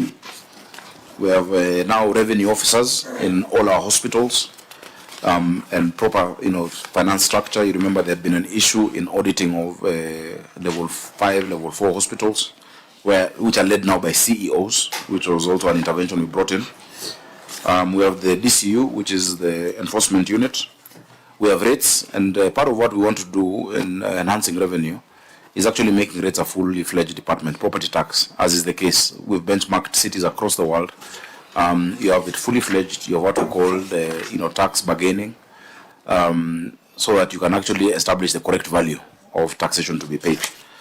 So, Chair, that is the structure. How does automation affect the numbers? Do you expect that with great automation, the numbers will reduce? Just this morning, I was driving through the city, and I saw parking revenue officers, and there are quite many wearing those jackets, saying corruption is evil. It is evil. I thought you should say it is illegal, because not everyone believes in your faith. No, but there are very few legal. Evil is a matter of faith. So should we expect the numbers to reduce as a result of automation? Because this is a huge army. It is a huge army. Remember, this is a city of 5 million people. There's only 1,200. Even with automation, a system is as good as what you feed it. And so you need people querying physically, querying the payments done. And sometimes I'm sure you see some of the mistakes done when you get an SMS saying you parked in town and your vehicle has been in the garage. And normally that's a human error. They'll put your vehicle KAD and mess one number. And so we keep trying to improve that, either through taking a photo of the number plate instead of keying in the numbers. Some people have these fancy plates where, the B looks like an E, and we are working with NTSA to make sure let it be standard so that we can be able to capture it properly. So, Governor, do these people have the right job title? If we have an automated revenue collection system, that work that you're describing is not revenue collection, is it? In terms of? And that is why the chair was saying, because we have gone through the discussion about our wage bill, where our entire equitable share is consumed by wage bill. So how can automation not result in a reduction of the wage bill? And that job that you're describing, really, is that a proper name for the work that these people do? The job of parking attendants? No, you're calling them revenue collectors. Staff deployed for revenue collection. Chair, some of these terms are statutory terms. PFM 158 determines that there must be revenue collectors. Yeah, so that is under PFM. But the specific designation of which revenue they collect then depends on the revenue stream. But the PFM stipulates that we must actually have them as revenue collectors who report. So back to the question that the chair raised. How can automation not have any impact on our wage bill? It has an impact, but you see what you do is that you then redeploy, because you will not fire PNP people because you've gotten a revenue solution. You actually retrain them and use them until their time goes. What you reduce is new employment. People have worked in City Hall for years, they're about to retire or they're in their 40s. Because of technology, let's not have the situation in the tea farms. Senator Cherargei will remind you of a visit we did when I was chair of Labour, and he was a ranking member. And we went to James Finlay, And they're saying these machines are getting us out of work. We have a big unemployment problem. And so while we might reduce the employment, we cannot fire people because of user technology, because once that thought comes out, they will sabotage the technology that is currently being deployed. And so it is really retraining them to make the systems more efficient, Chair. It will then be a point of convergence that these are not revenue collection officers. They no longer do that work. They help revenue collection by verifying that you've paid the revenue. You know, they don't receive cash. Actually, we've closed our cash office. There's no cash office in Nairobi County because everything is electronic. And we want to continue doing a campaign, which I'm sure you'll help us as a senator, to sensitize people across the city. If anyone asks you for cash, it is them you're paying, not the county government, you know. And part of it, actually, if I may, has made us reduce some charges. I'll give you an example. There were trailers, the fee for trailers parking in Russell area was 3,000 shillings. But the bribe was 1,000. And so we said, let's make the fee 1,000. So it was reduced. We're collecting more now with a lower amount, because now, you know, if the bribe is the same as you'd rather just pay, you know, instead of going through those. So we've actually reduced some of those rates, but widened compliance, and we're collecting more through that, Chair. Okay, we'll then maybe when you're doing your audit also, maybe look at how these numbers have been growing. Because you have 1298. Has that been the number over the years? Is it increasing? Are you recruiting more? Are you still putting more money on automation? We can look at that. Currently, we've just shortlisted 43 revenue clerks. The 43 had been at our customer service center, which I would really invite you to come visit, at City Hall Annex on the first floor. There had been, not 43, 40. There had been casuals for a long time, young people who really helped us revamp, build this revenue. And we felt that it's good to confirm them. So that's the only recruitment, apart from the CEO and the top directors of the Revenue Authority. And then now the discussion is going on who within the current establishment of the county government then transitions to the Revenue Authority. It's a very sensitive discussion because there's some things you want to replicate, there's some things you don't want to transfer to a new institution. And so that is an ongoing discussion. Chair, I'm very alive to labor issues. You know, I've been chair of labor, and I'm also chair of labor at the COG. And so you must be alive to contractual obligations that you currently have with the staff. Yeah, and I think we also need to urge a human face to revenue collection. Yes. I visited a flower, these roadside operations where they sell potted plants. And the lady there expressed her frustration. There's an army of KRA people. I think that was when KRA had hired some people to move around premises to ask all sorts of funny questions. This lady tells me that the KRA people would come in the morning, the Kanjo guys would come in the afternoon. Yep. There would be fees paid through the system, but there is an informal mafia going around. Yeah. There are fees that are collected by those persons. And that's why when you talk of the 1,298, some of them could be industrious citizens, but some of them are rent seekers, frustrating small and medium enterprises. I think the lady was telling me that she would part with 500 for KRA, another 500 for Kanjo, and she's just selling flowers. One bougainvillea, perhaps, she sells at 50 shillings. By the time she sells enough to make 1,000, it means that she has had to sell almost 50 seedlings. You can clearly see, to her, 50 seedlings is a lot of money, is a lot of effort, but then it's taken away by those who purport to be collecting tax. And they are not getting any service in return anyway, because they draw water from the nearby stream. They are not even using Kanjo water to water the plants. And I think that's a conversation, that's a concern that many Nairobians doing those small businesses have. Salons, liquor shops, florists, or those roadside operations. Let's put a human face to revenue collection. Chair, I'm in full agreement with you. Of course, on a light note, if you see KRA is taking the same amount, possibly that should be the share of revenue also. We should do 50-50.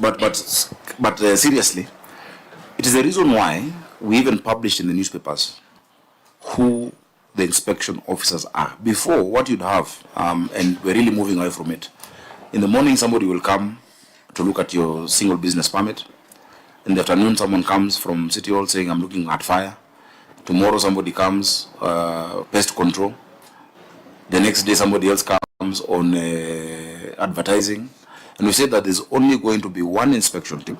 What we've now moved to, as we finish our biometric exercise, which is speaking to our wage bill, is that then we will deploy what we deployed in Nairobi Water. In Nairobi Water, we've deployed something called Jitambulishe. Well, if somebody comes to your house purporting to read the meter or to be an officer, you can actually use an USSD code, type it out, and they'll tell you if Edwin Sifuna is a meter reader or not. And you can even go further and press a link and see their photo. Because somebody can come with your ID, knowing that Peter Karanja is a meter officer. So we're doing that as well. So one inspection team that has all the cadres published, you can tell that, and the numbers look many, but they're not. Remember, we have 85 wards. If you look at Kamkunji Sub-County Revenue Officers, for instance, ECD North, there are 14 officers. You know the number of businesses in ECD and business premises. 14 officers is not an overkill. 14 officers are sufficient because what we tell them is our approach towards revenue is not punishment but compliance. And so they come, they look at your license, and they tell you, look, this license actually is not genuine. There's an e-verify sticker, yeah, with a QR code.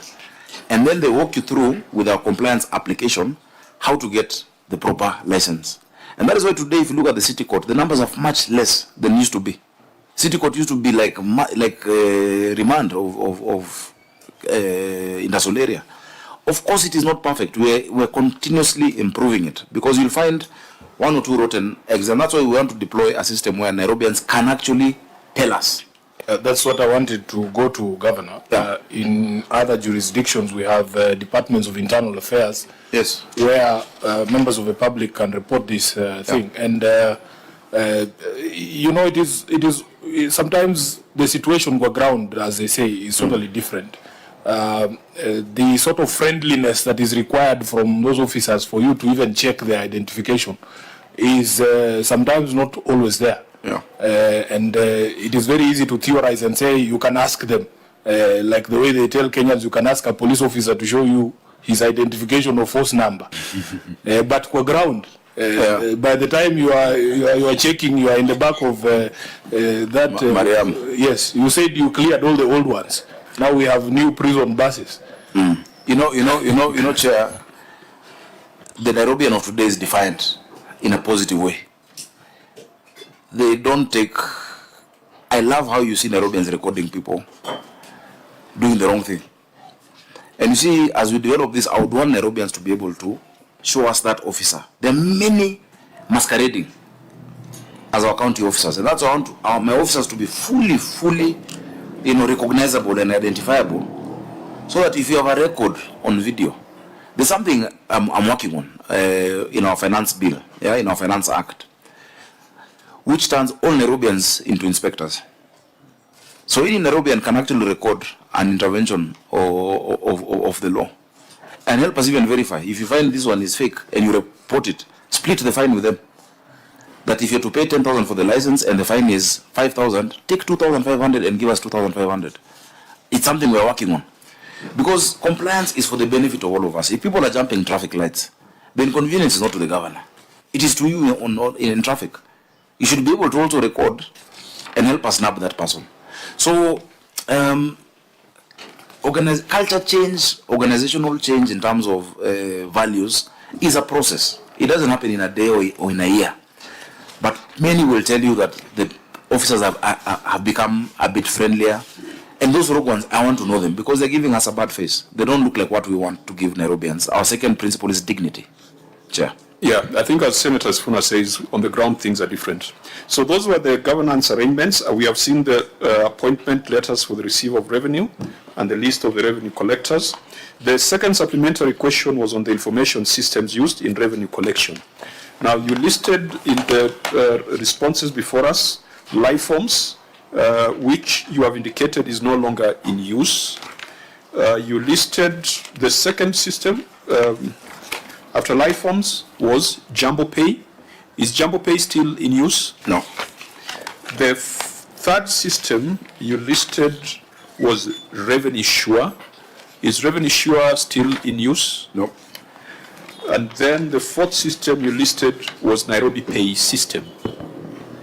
Is Nairobi Pay System in use? Yes. So that's the current system that is utilized. Yep. Is it only one, or there are other systems beyond Nairobi Pay System? The system in use today is Nairobi Pay. Nairobi Pay System has different modules. So, honorable members, because the Auditor General will be employing the services of a systems auditor. Yes. And one of the substantive issues that was raised in the audit report was that multiplicity of systems and the lack of interfaces or proper migration in between the systems that the Auditor General can handle. Mark?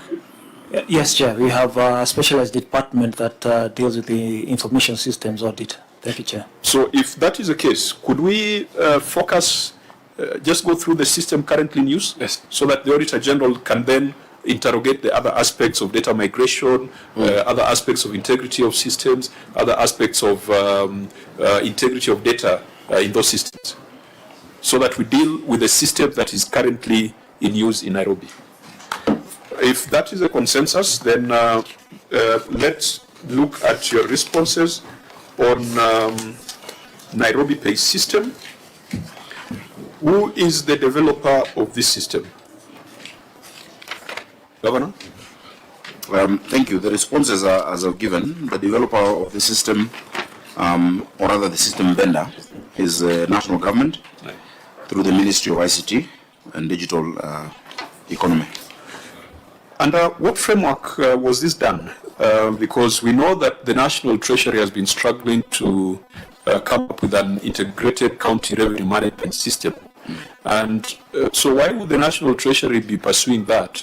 And yet the Ministry of ICT has already developed something that is in use in Nairobi. Chair, I would not be able to answer for the Treasury, but what I can do is give you the background of this system. Chair, you remember in 2019-2020, Nairobi County Government, then through its CEC of Finance, appointed KRA as an agent to collect revenue for them. KRA, of course, took it up with much alacrity. However, they realized they have no system because they could not deploy ITAX or the systems that they have. And so they engaged the national government through a multi-agency team, of course spearheaded by ICTA and the Ministry of ICT, to develop a system. They had what they called JNAM, the Joint National Mapping. They did a lot of GIS work. They did work on Lands Ministry. They did Ardhi Sasa. They did many of those components, including a revenue system for Nairobi. Chair, when we got into office, we found a system operating with the developers. And unlike what happens in many cases, I'm sure you've seen cases where every governor comes and sets up their own system, or they look for a vendor, a private sector vendor who can, provide a system for whichever reasons.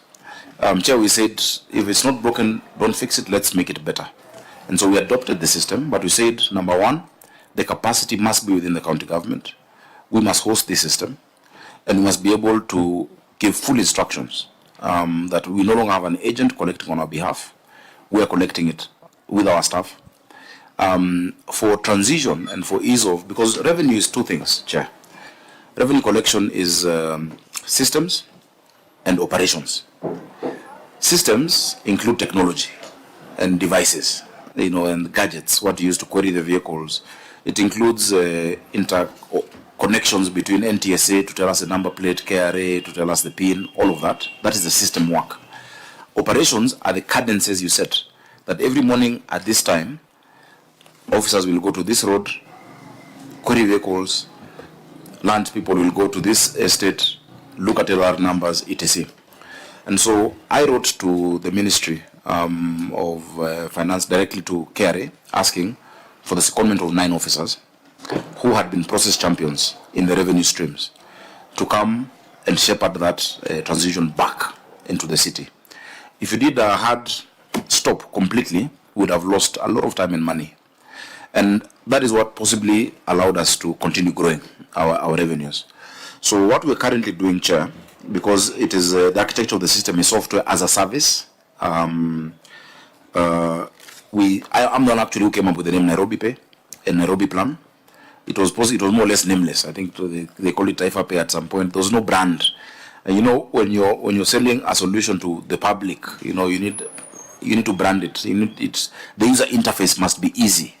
You know, if you dial now *647# on your phone, you know, you should be able to see step by step, create an account, put your ID, what do you want to pay, is it land rate, is it parking, etc. So the user interface, for the friendliness of it, we call it Nairobi Pay. So that is... What was the effective date for this system? Effective date in terms of? When did you start using it? Like, when did you migrate to it? That must have been 2020, actually. Let my Chief Officer Revenue just check. Yeah, and Governor... He was also Chief Officer Smart Nairobi, so he's also in the ICT space. Chair, the question you're asking is best answered by a document, Governor. There has to be a document that speaks to the framework. There's a document, Appendix 2, 4C. What is that document? It's a memorandum of agreement between the city county government, NMS and KRA into the integrated management system for Nairobi. The one that was signed by Ann Kananu on 15th November 2021. Yes. And beyond that, there's a, yeah, that's the document. And the different articles talk about the scope, the adoption of one system, Nairobi Revenue System, talks about how to roll it out, data migration and reconstruction, system training for users, stakeholder engagement, dispute resolution. Signed by Her Excellency Ann Kananu Mwenda, Acting Governor at that time, Mohamed Badi, Lieutenant General, NMS, and the Commissioner General of KRA, Githim Buru. So, Governor, the last time we were here, there were conversation about the ownership of this system.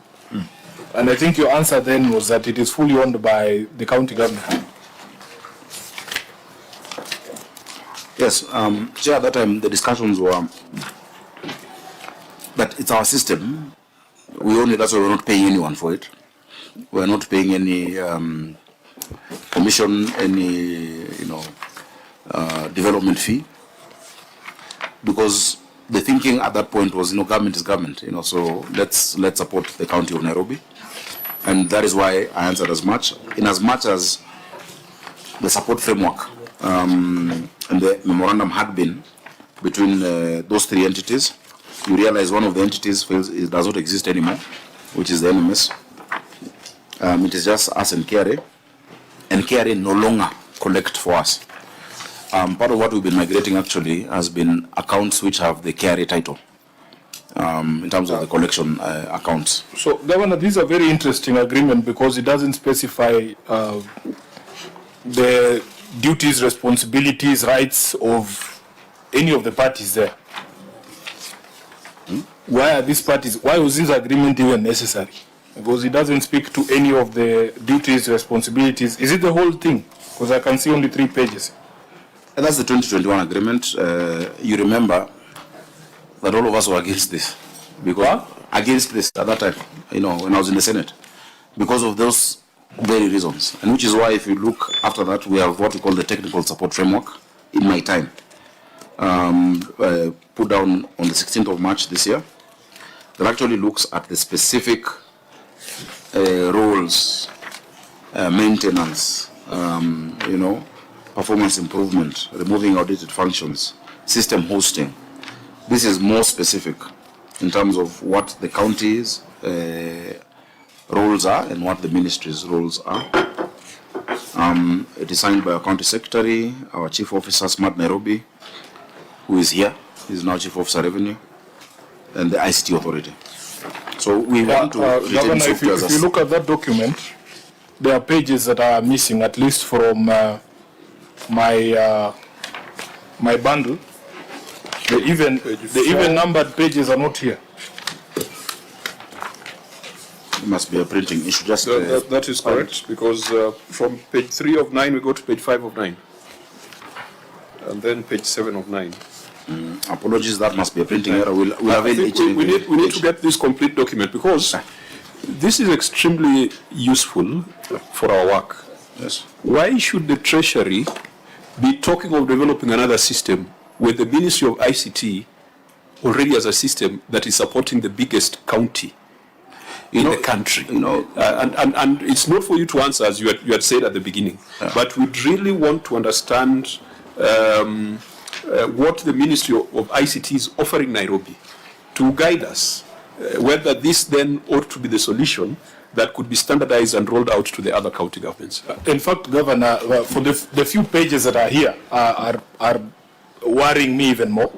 You have been very categorical that Nairobi Pay is owned by the Nairobi County government. If you go to page 3 of that agreement, page 3 of 9, there is Article 1.3, which says headed purpose. And it starts by saying the Nairobi Pay system is owned by the national government of Kenya. Yes, Chair, as I explained, at the point when I gave that response then, the thinking and the agreement was that just how's this thing, you guys go on with it. Now is when they moved into software as a service. That because, there's development cost, the infrastructure, we didn't buy those machines. We want it to be ours, but we don't own those machines. And so we said, okay, continue offering it as a service, as we then now install our own. We have a running contract of development with TechnoBrain. Eventually, it will all migrate into TechnoBrain, because even as you support a county with a service, it cannot be in perpetuity. But just give us clarity, Governor. The situation now is who owns Nairobi Pay?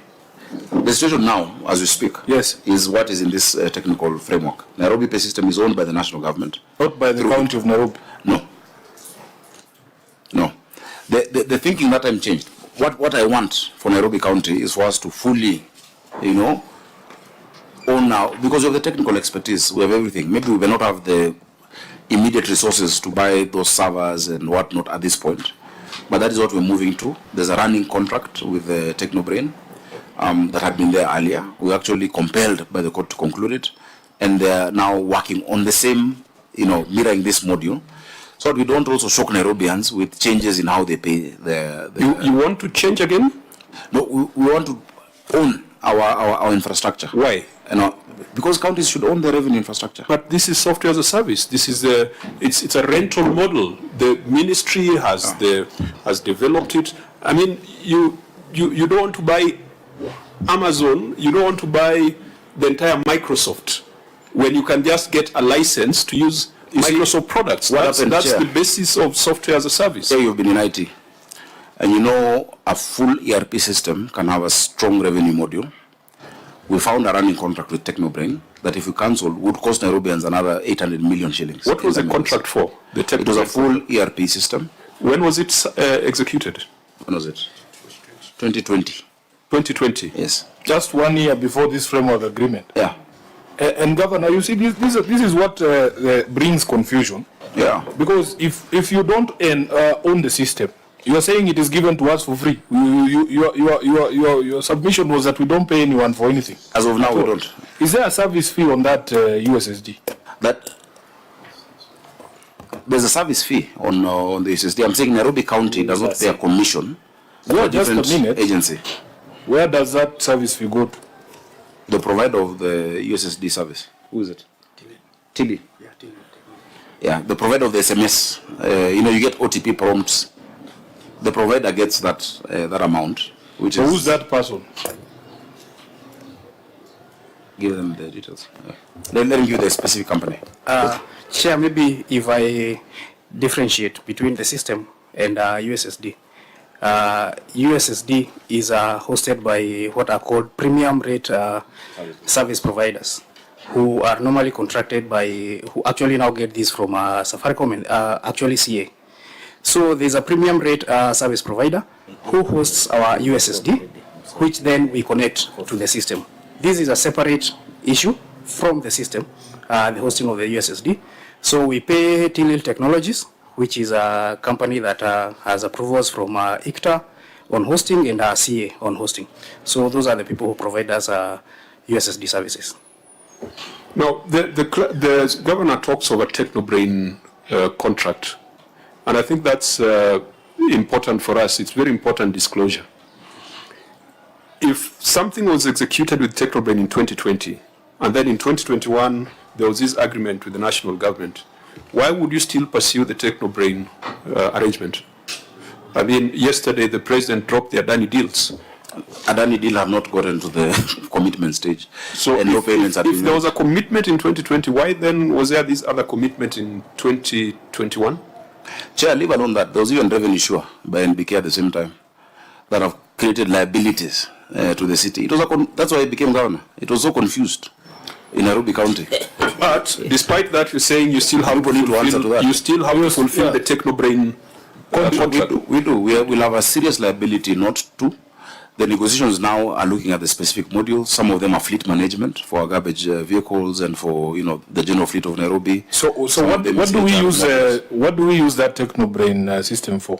It is being developed. It's still being developed. We've not finished paying for it. But we are paying for it. Yes, we're paying. I think just recently we've paid, or we had to pay at around 100 million. What would it do that this Ministry of ICT system can't do? Thank you, Chairman. The Ministry ICT system is a revenue management platform. The contract that was signed with Technobrain is an ERP. So it has different modules. It has case management that the legal people will use to manage their litigation and cases in court and monitor and so on. It has a fleet management system that the people in transport will use, the transport people will use for vehicles and so on. It has a HR management module. All those modules that you find in an ordinary ERP are in the Technobrain ERP. Does it have a revenue collection platform? So the Technobrain arrangement had a revenue module as well. And so we told them if we manage to get to use these government developed ones, could we have a conversation about varying the contract so that the cost of developing that revenue model, if should we decide not to proceed, can you develop another service that we require? And they were open to that. So we formed a technical team that has been negotiating. However, Chair, I must point out that we have not yet made the final decision to drop the issue of the revenue module. So that particular module is definitely not value for money because you already have an existing solution. And this one is also run by factors that are beyond our control, this one. So Technobrain would be our product. Yeah, and the governor has expressed an intention of using a system that we own. I'd want that, yeah. So there is no intention to terminate or to vary the contract in the terms in which Kerich is speaking. It's an ongoing discussion. They're developing module by module. Right now they're finalizing the fleet management. Chair, I will request the governor, in addition to the missing pages on this integrated county revenue management system agreement, to also provide us with the agreement on the development of the ERP, so that we get clarity on the terms of that contract as well. Yeah, I think that can be that would be extremely important for us to render our report. Senator Chirake. Governor, I can see hosting arrangements. You have said in your response that development, test, production, and disaster recovery are hosted by Ministry of Information and the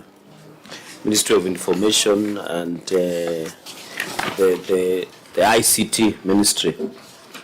So does it mean that when the revenue is collected from various streams, before they are swept into the CRF, who has a view? Is it you or the Ministry of Information and Technology? Because I can see in your response everything in terms of development, test, production, even disaster recovery, environment. Who has the view at the first instance? Is it you or the Ministry of ICT? And from how many streams are they sweeping, having in mind the receiver of revenue that there is a new act of Facility Improvements Act that was given, and I've seen you have been designated for 2 financial years in the appointment letter by CCM Kerich. Thank you, Chair. The way the software as a service model works is that for a system, you get the instance of that system. And that is why it is possible, the system being hosted in the same place, to even be given to 40 counties. But what the system does, it is revenue management. The collection of revenue is still done within the county bank accounts and M-Pesa. When today, what I'm asking, you don't need to lecture.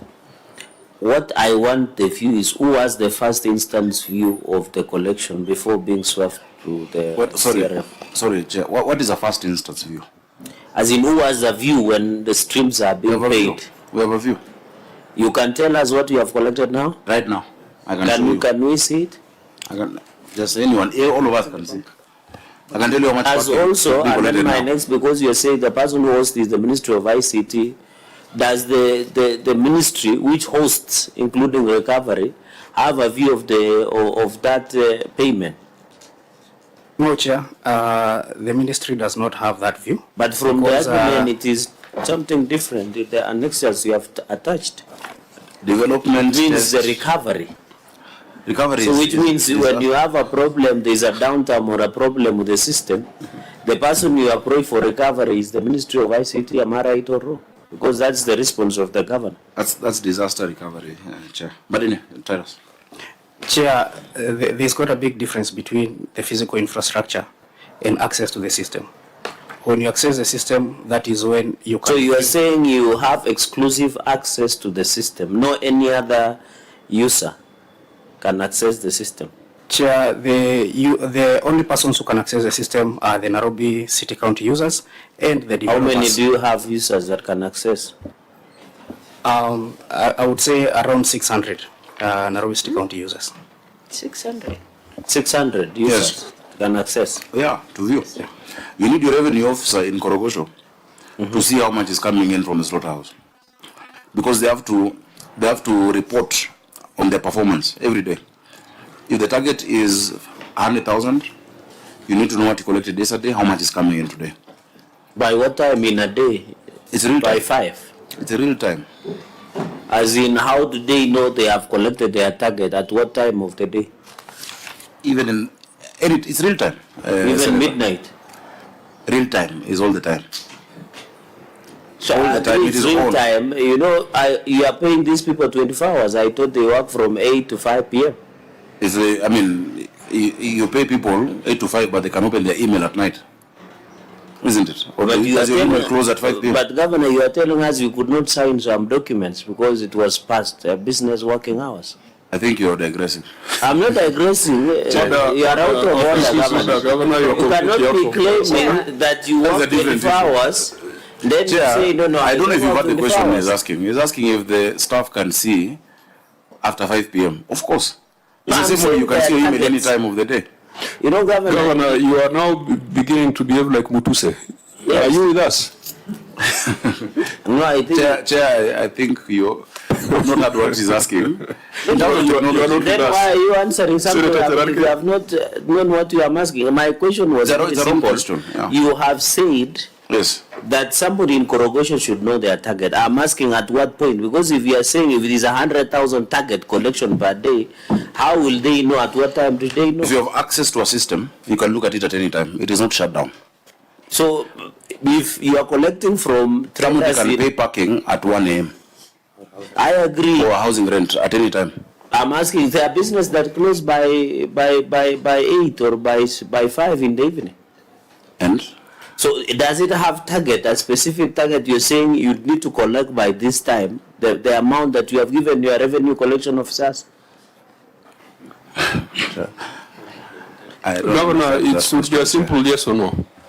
No, it's not a yes or no, because he's asking whether they can see at any time the collection. I've told him it's real time. Real time means 24/7. If somebody pays parking at Governor, can I rephrase the question? They can be able to see. Yes. So you give a target as per 24 hours? Yes. So you tell somebody in revenue collector and corporation that collect 100,000 within 24 hours. Yeah. So if they collect more? Good for them. Not for the county. If they collect more revenue, for all revenues comes into a system. There's no, that's what I explained earlier, there's no cash payment in Nairobi. My second question was, how many revenue streams does this system accommodate? All of the revenue streams, 100. How many? How many? Your ROR is there. 141 revenue streams. 141 revenue streams. Yes. Even And though all of the- them come the 24 hours. The contract captures 130 something streams. Yes. Well, That's why I was coming to. Thank you, Chair, for that information. we are covering Was 141. that further customization? Further customization, you see with the system, there are iterations every other day. There's development. That's why you have Microsoft version 1, version 1.2, 1.3. But you have not attached your addendum on that extra. You can't do an addendum on every iteration of a contract. No, but I'm saying the fact that you signed for something, 130, and then you are now having 141 streams. Chair, isn't that not interesting? Yeah, because one of the reports then would be having the wrong number. Yeah, the wrong number. But since the Auditor General is going to do a proper system audit, I think it would be very important that we confirm that the streams, whether they're 140 or 130, are automated and there's actual collection. They are not just automated in theory, but collection is being done through those automated streams. Chair, my last question. I have seen in Jumbo Pay and other Web Tribe and others, they charge agency fee as percentage. I asked Senator Sifuna was asking about service fee to the Ministry of ICT. Do they charge you any agency fee and on which percentage? Not currently. We are Not anything? Not currently. Not currently? Because we remember the philosophy then was for us to entirely own the system. Okay. As we speak, there's an intention from them for the continuous development to have a nominal fee attached to it. That negotiation is going on. The contract is with the Solicitor General. So they underwrote the system development costs. Yes, and the licensing costs. Yeah, and the licensing. And so now for software as a service, they intend to bring in now the percentage. You know, I personally, as someone with some knowledge in this domain, in my view, this is the right model. A software as a service approach, it's a right model. We are having chaos, each county wanting to develop its own system. And the average cost of development of these systems or acquisition is about 50 million. So 50 times 47, you've got 2 billion Kenya shillings that is being spent on acquisition of systems. ICT, the trend is towards ICT as a shared service. And so the Ministry of ICT could build this capability and rent it out to counties, software as a service model. This, in my view, would be the most efficient approach. Of course, as a county, you can acquire an ERP. I support that because county governments don't have a human resource management platform. Many county governments, the workflows are not automated. So if Technobrain was to provide an ERP, then I think that's fair enough. As long as they are not duplicating a service that can be provided at a lower cost by the national government. And I'll be very keen to study this model. And maybe we call the National Treasury, call KRA, and that team that was developing another system, and ask them, why can't we just use this that has already been developed by the Ministry of ICT and use it as the base and roll it out to counties? Yeah, I agree with you. First of all, you know, it's very difficult to argue with you on technology because you're distinguished in that field. The point is, the resistance by many counties is based on their functional, the constitutional functions. And, they feel, look, this is our function in the 4th schedule. It is chapter 12 in terms of what counties raise. No county, or rather other counties, do not want to yield that to the national government because we've had run-ins with the KRA trying to tax on-source revenue. No, you can't tax the revenue that we're raising. They have sent bills, they have sent agency notices to many counties and explain to them, you cannot tax revenue from the counties the same way you're not taxing your own revenue. You know, you can't put VAT on taxes that are, it's like double taxation. And so many counties feel like then if you yield this to the other level of government and not through a transfer in 187, then they will keep that money at source. Then number two, many counties already have contractual obligations that run into years, whether it is Jumbo Pay or whichever other provider. And so what happens to those running contractual? That's why it got into headwinds. But I agree with you. A standardized model and system looking at economies of scale would be good for counties. If counties can collectively do it together, the better. Then you leave the neatness of institutional, responsibilities. But the role of collecting the taxes that counties have been given remains with the counties. Definitely. That's why you have your officers, you've got your revenue board. Yeah. It does not take it away from you. Yeah. And after all, if MIS is a centralized system, I've not heard counties complain about it. IPPD is a centralized system. Life Forms was a national government system. The only place where governors draw the line is when it comes to revenue collection systems.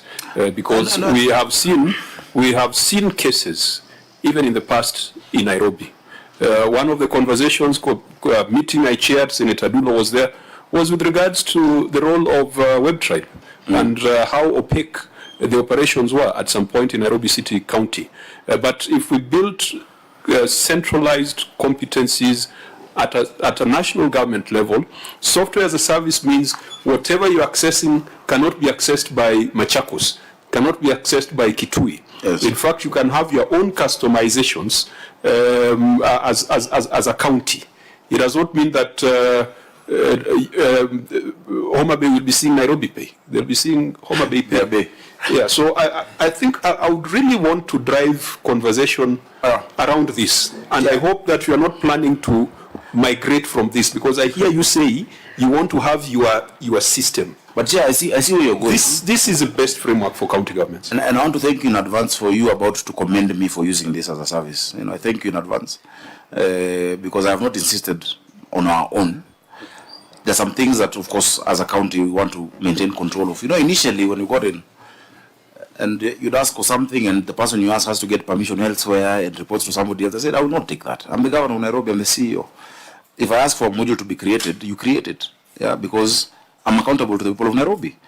And until they change that thinking, and now we're completely, in charge of any development, any iteration, any amendment, then governors will be comfortable. And that's why I'm very comfortable with it. All you need is an SLA. A service level agreement. Yeah, a service level agreement. Yeah. And there's nothing wrong with the ministry charging a fee. Because when you want a customization, if you have an SLA, then, they can have some geeks there who can respond within the timelines agreed in the SLA. We have a huge development team, actually amazing young men and women, around 60. Why I would not want other counties is that I don't want to lose any of them. Of course, they can increase that capacity. You know how software engineers are. And they've really helped us. I must attribute our success in revenue collection on top of just to my staff, but to that development team. They have been, and I know our system sometimes has downtime, sometimes, it hangs, etc. It is being strengthened. But I take your advice. Clark, let's schedule, we must call the Ministry of ICT to just get further information about this system. Senator Dulo, sorry, I've kept you on the line. I have a couple of questions to Governor Sakaja. Number one, how do you ensure that this system is safe so that there is no tampering as far as the running of the system is concerned? Number two, has this improved your revenue collection and also curb the issues of corruption in exchange for cash? Number three, is this system better than the one that you had before, Jumbo and the rest? Number four, we are being told by so many governors who are actually doing the manual collection up to now that Treasury is working on a system that is accommodated across all the counties. We are trying to tell them no, but they are still insisting. We are waiting Treasury to give us go ahead. So is there anything like that you have discussed at the Council of Governors level? Finally, will you prescribe this particular system to other counties, because you have tested it, you have proved it that it is improving revenue collection, and it's something that can help this country as far as revenue collection is concerned, and also management of the system. Thank you. Thank you, Governor. I'll take the last three and have Taras deal with the security issue. In terms of administrative, the admin rights, etc., and access, and firewalls, all of that. Number two was, has this improved revenue collection? Yes. The customizability of it and flexibility, number one, is what enabled us on the 1st of January this year. You know, I was in City Hall while people were still in holiday. And I said, we must move to UBP, which is a unified business permit, where all 6 licenses, whether it is fire, pest control, advertising, etc., were moved into one license, helped us record the highest amount on UBP ever. Due to this, we've been able to now hit shy of 13 billion, and this year we aim to hit the 20. I know we're going to do it, because of when you make everything cashless, then everything comes in. Now, the component that we are focusing on a bit more now is enforcement and compliance. Remember, with the cashless and digital unified business permit, there's self-declaration. And so a business somewhere in Utawala will be able to declare that I am this size of a business, this is what I'm doing, and they go through the module on Nairobi services.go.ke, and they describe their business, and they print out their license themselves and hang it. Now, once that is done, I said we have one team, not different teams, one team that then will come to verify whether you underpaid or overpaid. Of course, very few people overpay, mainly underpay, and then now we bridge that gap. So it has tremendously improved our revenue collection, that I must say. And I would recommend it to all the counties. Of course, as any system, it has its challenges, which we keep building and keep strengthening. Sometimes you'll find downtime because of internet. That is not the system. You know, that is our, environment, the ICT environment that we're strengthening. Our data center at City Hall. Remember, our data center was set up in 2013, and it was not used for close to 10 years. So when I get there and I want to start using it properly, the equipment is end of life, And so, and Chairman, you understand what that means. You have huge servers and whatnot that are coming to end of life. And so we are still in discussions to the same support, that was World Bank support, to revamp that data center. So I would definitely recommend it to all other governors. It's better than what we've had before. It is better than WebTribe. It is better than Revenue Sure. It is better than the others deployed. And you know why? When you have a government system, you have data sets within government that you can rely on, that a private vendor cannot access. I can access your number plate and tell you and send you an SMS. No other system can do that. I can be, because NTSA will not give a private vendor that database, I can be able to compare with now for Nairobi, for instance. I have a huge database in Nairobi Water. Nairobi Water, every meter speaks to a premise or to a building. And part of what we want to do to increase our revenue, remember, is what we passed in Parliament together, the Sectional Properties Act. Why would one piece of land in Kileleshwa with one house pay the same rates as the neighbor with 60 apartments? And those 60 apartments all have a water connection, a power connection, use of our sewer and our road. Each of those need, and I hope part of the recommendation of this committee will be the end of life of RDA documents, and everybody must get a sectional title for the property. As it is, once your lease expires and you have an apartment with a certificate, the reversionary interest will go back to the owner of that apartment. And so we want to say in 6 months, let's transition all of it, and then we'll then move from an improved site value for rates. Today, Nairobi is the only city on the continent that bases its rates on an improved site value. World over, you have developed site value or an improvement indicator, because one house, somebody is staying in a house, it is 10-bedroom house with a lot of water, sauna, swimming pool, and the neighbor, for instance, Githogoro and Runda. Githogoro is an almost informal settlement, but the rate there is the same as Runda. It is not equitable. It is not right. And so you find that property taxes in Kenya are around 0.16% of GDP, World over, you need to move to close to 5% of that GDP, which is what we'll move to, which will give us the resources we're talking about. So the issue of COG, I think, of course, I'm not the spokesperson of the COG, but that discussion has happened, and it is really leaning towards that independence. I think the discussion must go on. The ICRMS that Treasury is trying to do may not be the answer. This is the answer. This what we call Nairobi Pay, you know, we can have Homa Bay Pay, Mombasa Pay, whatever, is really a superior solution. And I can say that because the tax we collect in Nairobi is more than 32 counties combined, you know, and so it's been tested at scale. It's been tested in the most rigorous county. We have the highest number of people trying to pay. You know, you test a system based on the number of hits on it, the number of users trying to, everyone getting an OTP per minute. If it can work in Nairobi, it will definitely work in any other county. Thank you. Just one last Senator question, Governor. Yeah. I'm coming up with a bill on naming of the streets and also numbering of properties. Apparently, I'm told you have your own legislation. Yeah. Do you think this will help yourselves as counties in service delivery and also ensuring that you are able to collect revenue? Definitely. Within your counties? That's amazing, Senator Dulo. What we have is a physical addressing and street naming policy in Nairobi. It's interesting. The first city to have a GIS-based, the Geomatic Information System-based physical addressing and street naming was Kigali. But it was done by a Kenyan called Steve. May God rest his soul in peace. He had implemented it for Nairobi through the World Bank. Installed it in a room at City Hall. And the room was closed for 5 years until I became governor. I'm the one who opened that room. The system had been there, done by the companies called Urepi, installed, room locked. The same guys went, implemented it in Kigali.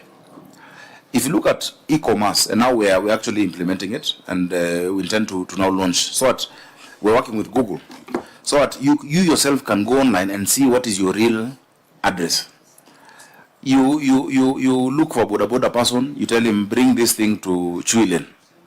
And he goes to Ruai, but you're in Karen. Because the people there have named another road Chuilen. You know, the street naming is a scientific process. Of course, it's a democratic process of who do we name the street after or what do we name it after. But in terms of the GIS system, for e-commerce, you even get the specific flat number on the system.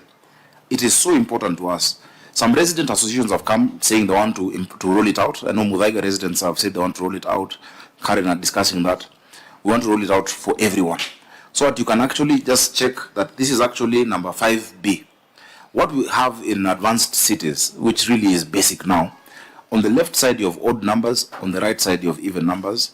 And so you know, if this is Harambee Avenue, 1 Harambee Avenue is Office of the President. 3 Harambee Avenue is Harambee House Annex. 2 Harambee Avenue is the Ministry of Foreign Affairs. 4 number, you know, like that is Treasury. So that it is a digitized, specific location because we're moving into e-commerce. So I really commend you. Since you're also my friend, I will want to look at the draft to help you on the practicality of it. Because if it then works here, it will work anywhere else.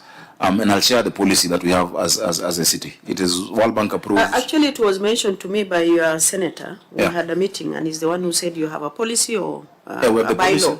Yeah. But we are looking at a system where we have a control countrywide. As far as the naming of the streets and also numbering of the buildings. And even the process, so I think maybe we can invite you, or maybe we can write to you so that we can have a session together see we can learn from each other, and then we can share the draft. You remember on a light note what happened when my good uncle, his name was put in somewhere in Kileleshwa, and people kept removing the street sign of Francis Atwoli Road. It has all that. We'll discuss.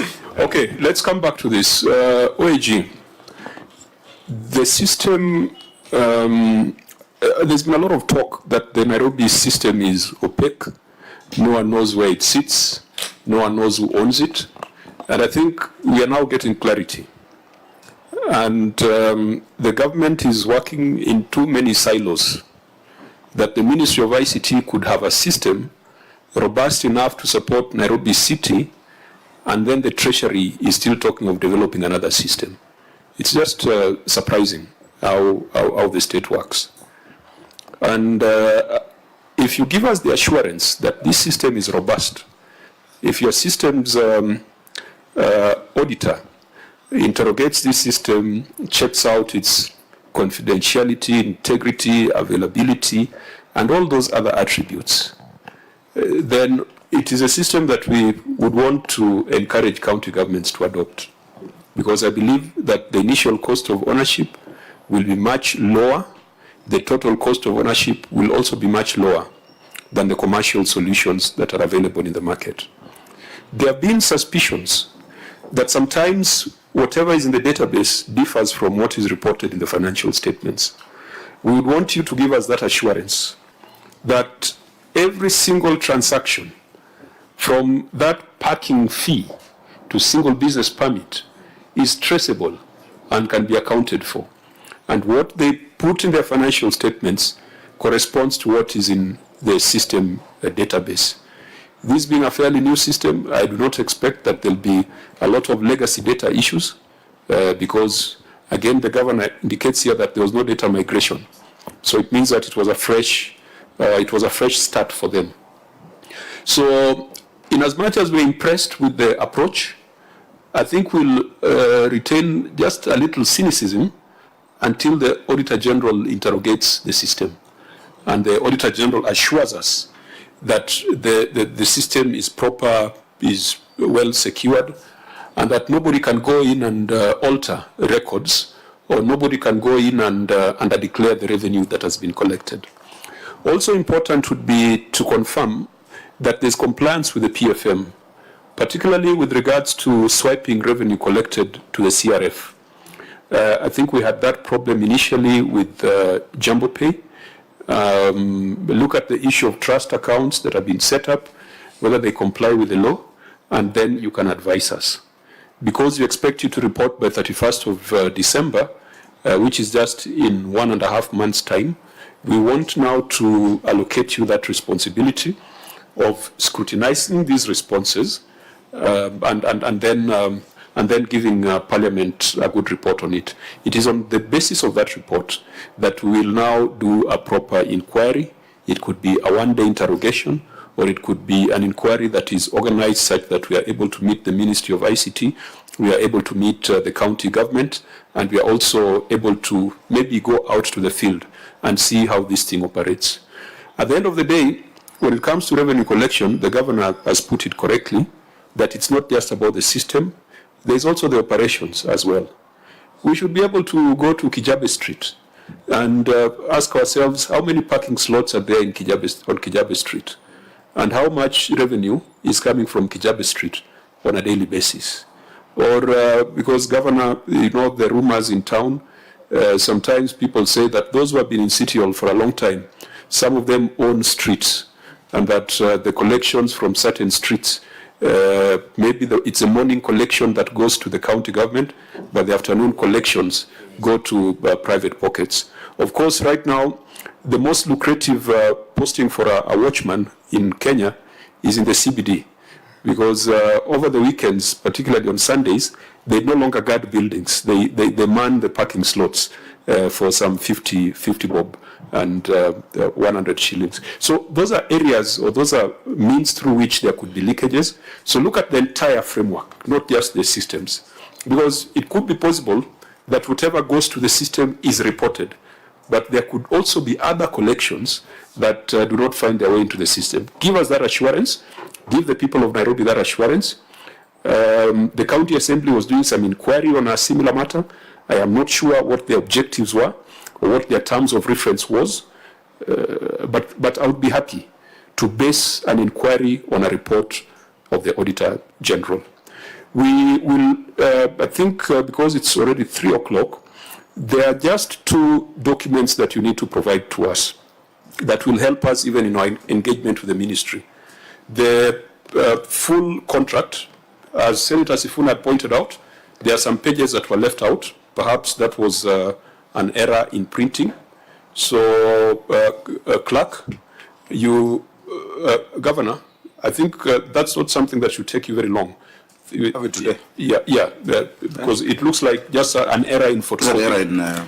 Then, furnish us with the scope of the Technobrain engagement. Yeah. I can even WhatsApp Kibet, but I'll send it officially. You know, he was my clerk. Yes. So the Technobrain ERP, as well as the proper contract document for this. Yes, sir. Honorable members, we could leave the other matters to the Office of the Auditor General. They are on the ground now. That's what gives me confidence to assign this to the Office of the Auditor General.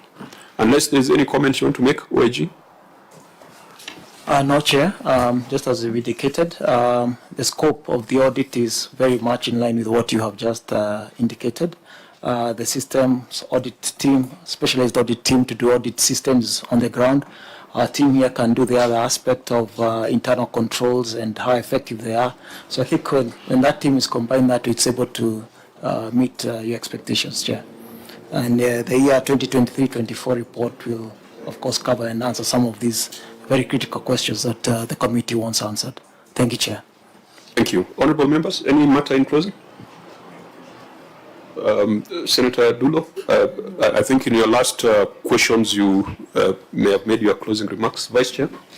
I think mine is simple. Since I'm waiting for the system audit by the OAG, and then from there we can make a determining conclusion on the projections of revenue in Nairobi County. As you have seen that the revenue potential is 67 billion against 12.8 billion Kenya shillings. So there is a lot that needs to be done. I did look at the report that there was under statement of 107 billion. So, Chair, I think there is a lot that needs to be done. I think I'm a member of ICT, and we did meet KRA, Kenya Revenue Authority, and they were talking about us about integrated county system, revenue system. And we are waiting to meet the Minister of Treasury. I think most of the counties are losing a lot of resources through leakages. All source revenue should complement, but there is a perception by Council of Governors that, and I think it is a lie to Kenyans also, that the only money they depend on is the money that that belongs to the equitable shareable revenue. I think many Kenyans are not aware that counties depend on all source revenue, and Nairobi being the capital city with a potential of 67 billion, we expect the governor to work hard to it, because I think this is the first time, I agree, for the since inception of devolution, that he has a goodwill of many stakeholders to achieve the target. So we expect the governor to do a lot, ensure that also the business environment is convenient for all Kenyans working, from people in Wakulima market to the people who run up market and supermarkets in this city. And I want to still appeal to the governor to, since you have the goodwill of many national agencies, to make sure that at least the infrastructure within the city, I know after rains and floods that happened a few early this year, please kindly work closely so that our roads can be fixed. Most of us have invested in this city, both our souls and minds and other investments, so we want to see an efficient.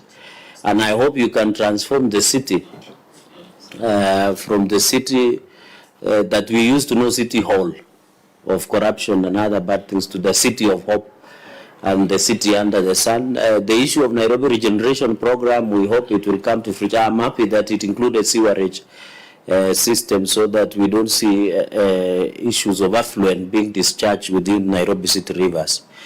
Governor, we wish you well.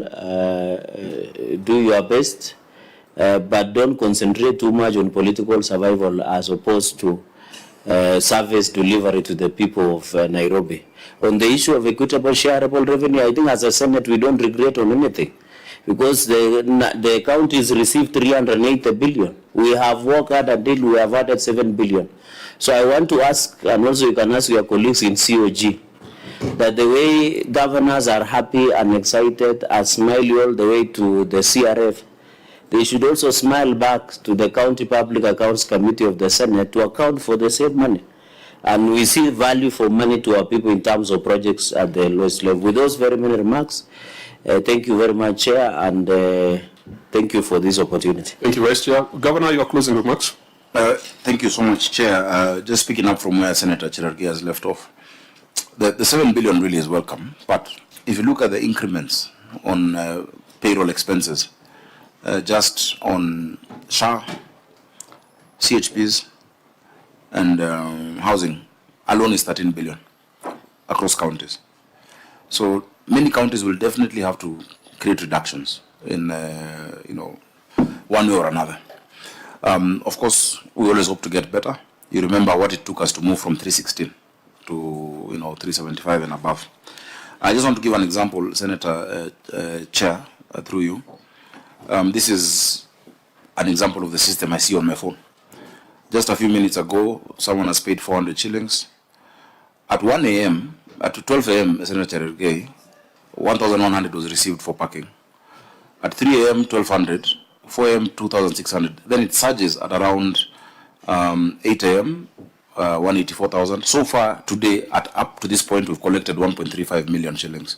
And that is just parking. I can see all the streams of revenue as they come in, whether it is rents, land use planning approvals, parkings, business licenses, advertising, etc. in a day. So it's something I'm happy the system will be able to check. And of course, the first test is because you can pay through only 2 or 3 ways, either through the bank account, through USSD, which is M-Pesa, or the 2 bank accounts for collection. Is that swept into CRF, Because the other systems, for instance, I removed parking fees on weekends. Yeah, there's no parking fee in Nairobi on the weekends, Saturday and Sunday. Now, if you give an askari 50 shillings, it is not a county revenue stream. Of course, us in the police must make sure the security, because that is what they say they are providing. Yeah, but the county government is not collecting any of that because we want people to come and trade in the city over the weekend. Chair, in my closing remarks, really is to thank you and this committee and the Senate that I'm immensely proud of as a former member of the Senate. I was only one term, so I cannot say I was senior, but I was super, colloquially, because of Nairobi, and I was chair and vice chair at the same time. I am really encouraged by what the Senate has been able to do. The Senate has been able to hold its ground. You've been able to really professionalize oversight. And I'd really encourage my colleagues that the Senate is not a place for vilification, but for support, if you're able to bring your asks properly.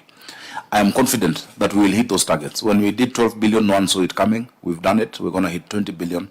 And it's not collecting for the sake of collecting. Those roads people want fixed, whether it is our road or national roads. The county housing, today we are about to groundbreak in Woodley, 1,975 houses. And that is from 43 units. I know there was hue and cry. We've engaged them for a long time. We give them compensation. Those are tenants, by the way. I don't know if you've had a landlord giving you rent to go rent elsewhere, 900,000 shillings each. And then an allotment letter that once it's completed, you have a unit for free. It has happened nowhere in the world. And it is because of the goodwill that we're building with the citizens of Nairobi. We never said we'll fix Nairobi in a day or 2 days, but we're making quite some progress.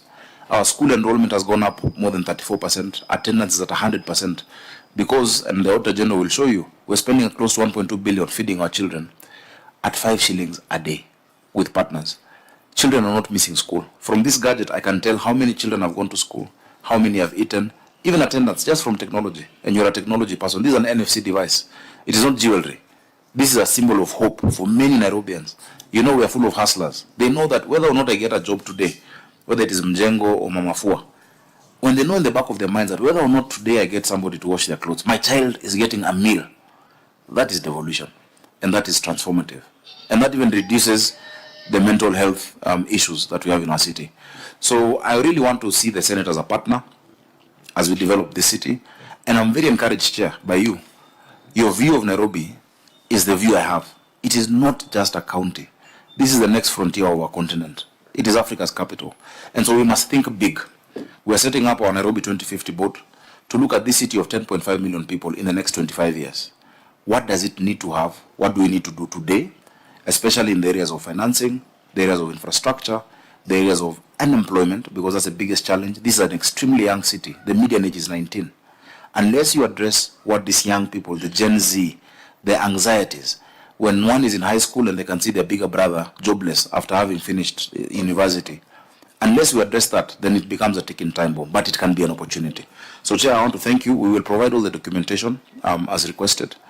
Some of them we can provide even today through Kibet, the clerk. Whatever, I think all of what you've asked for, we can provide. It will be, of course, good, as usual, for a formal request to come so that we don't miss out anything inadvertently. We apologize for the printing error of those pages. Of course, it was definitely an error. These days with cost cutting, you want to print on both sides. And so you may say odd numbers and it prints it wrongly.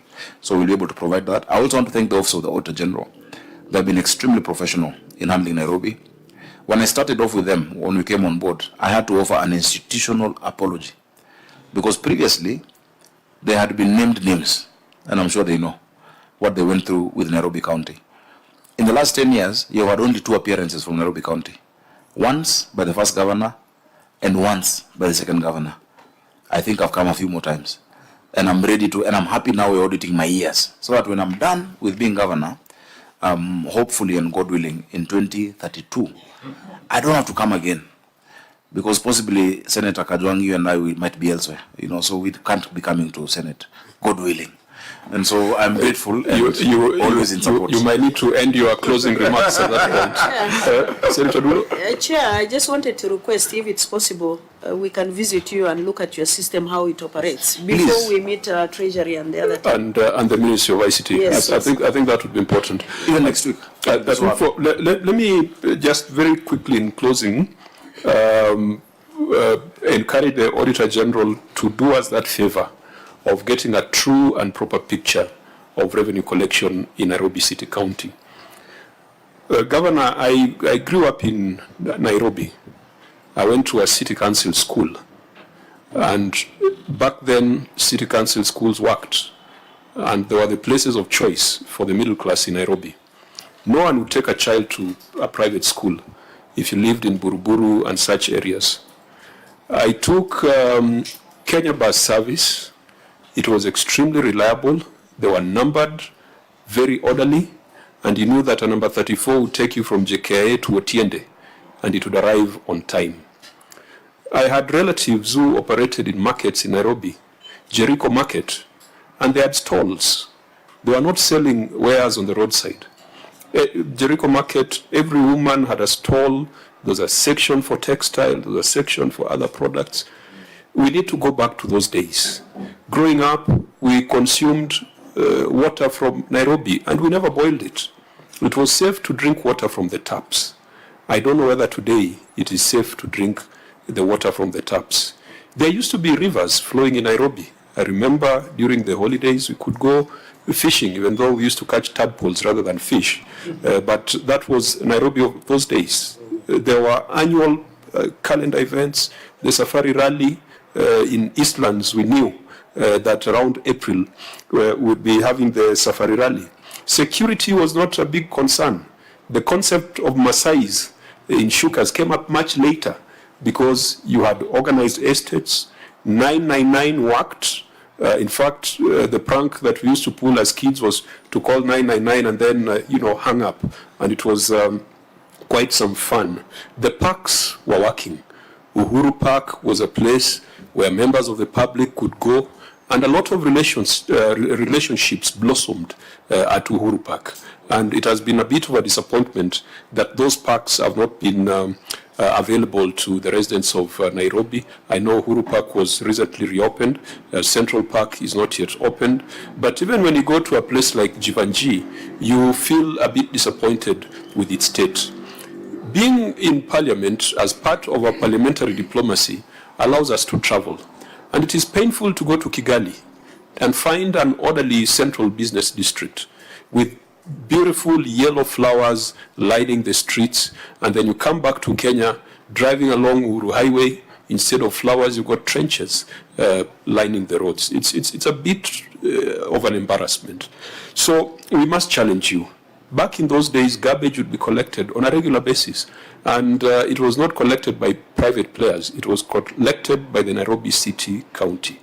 The things that the Fred Gumos could do, the Omar Kongos could do, why can't we do them today? And yet we've got better knowledge, better training, better technology, and more resources. And that is why we must challenge you that whatever you have done is good enough compared to what other people have done since the onset of devolution, but it is not enough. We are still not proud of Nairobi City. Traffic lights are not working. I was in Abidjan in Ivory Coast. Traffic lights work, there's discipline, and even in the middle of the night, an Uber will stop when the lights are red. Why can't we bring back that sense of discipline, order in Nairobi? I know Nairobi is a very complex organization, because when you're trying to fix the traffic lights, there is sewage flowing somewhere in Kamukunji that you also have to deal with. When you're trying to fix Runda, you've got issues of flooding somewhere in Madare that you have to deal with. But I think that is why also you are in that position. It's very elevated. It's a very prominent position. And we wish you well, but we shall push you. Despite the relationships and friendship, I think we shall whip you because Nairobi cannot afford to fail. If Nairobi fails, Kenya fails. And it is so embarrassing, Governor, as you put it, that you fly for 4 hours from another capital only to be stuck in the gridlock in Nairobi. Please make those hard decisions. And where I disagree with you is that when you're thinking of re-election, you cannot make big decisions in Nairobi. Make the big decisions. Don't focus so much on political survival. Tom Mboya died at a fairly young age, but the tough decisions he made have outlived him. So please focus on transforming Nairobi. Kenyans will remember you for that, and the elections will also take care of themselves. With that, the meeting is adjourned. The committee will meet on Monday at 11 a.m. to consider various reports. Thank you, and we wish you a good walk to the other side of the town. Thank you very much, Chair. Thank you, members. Asante.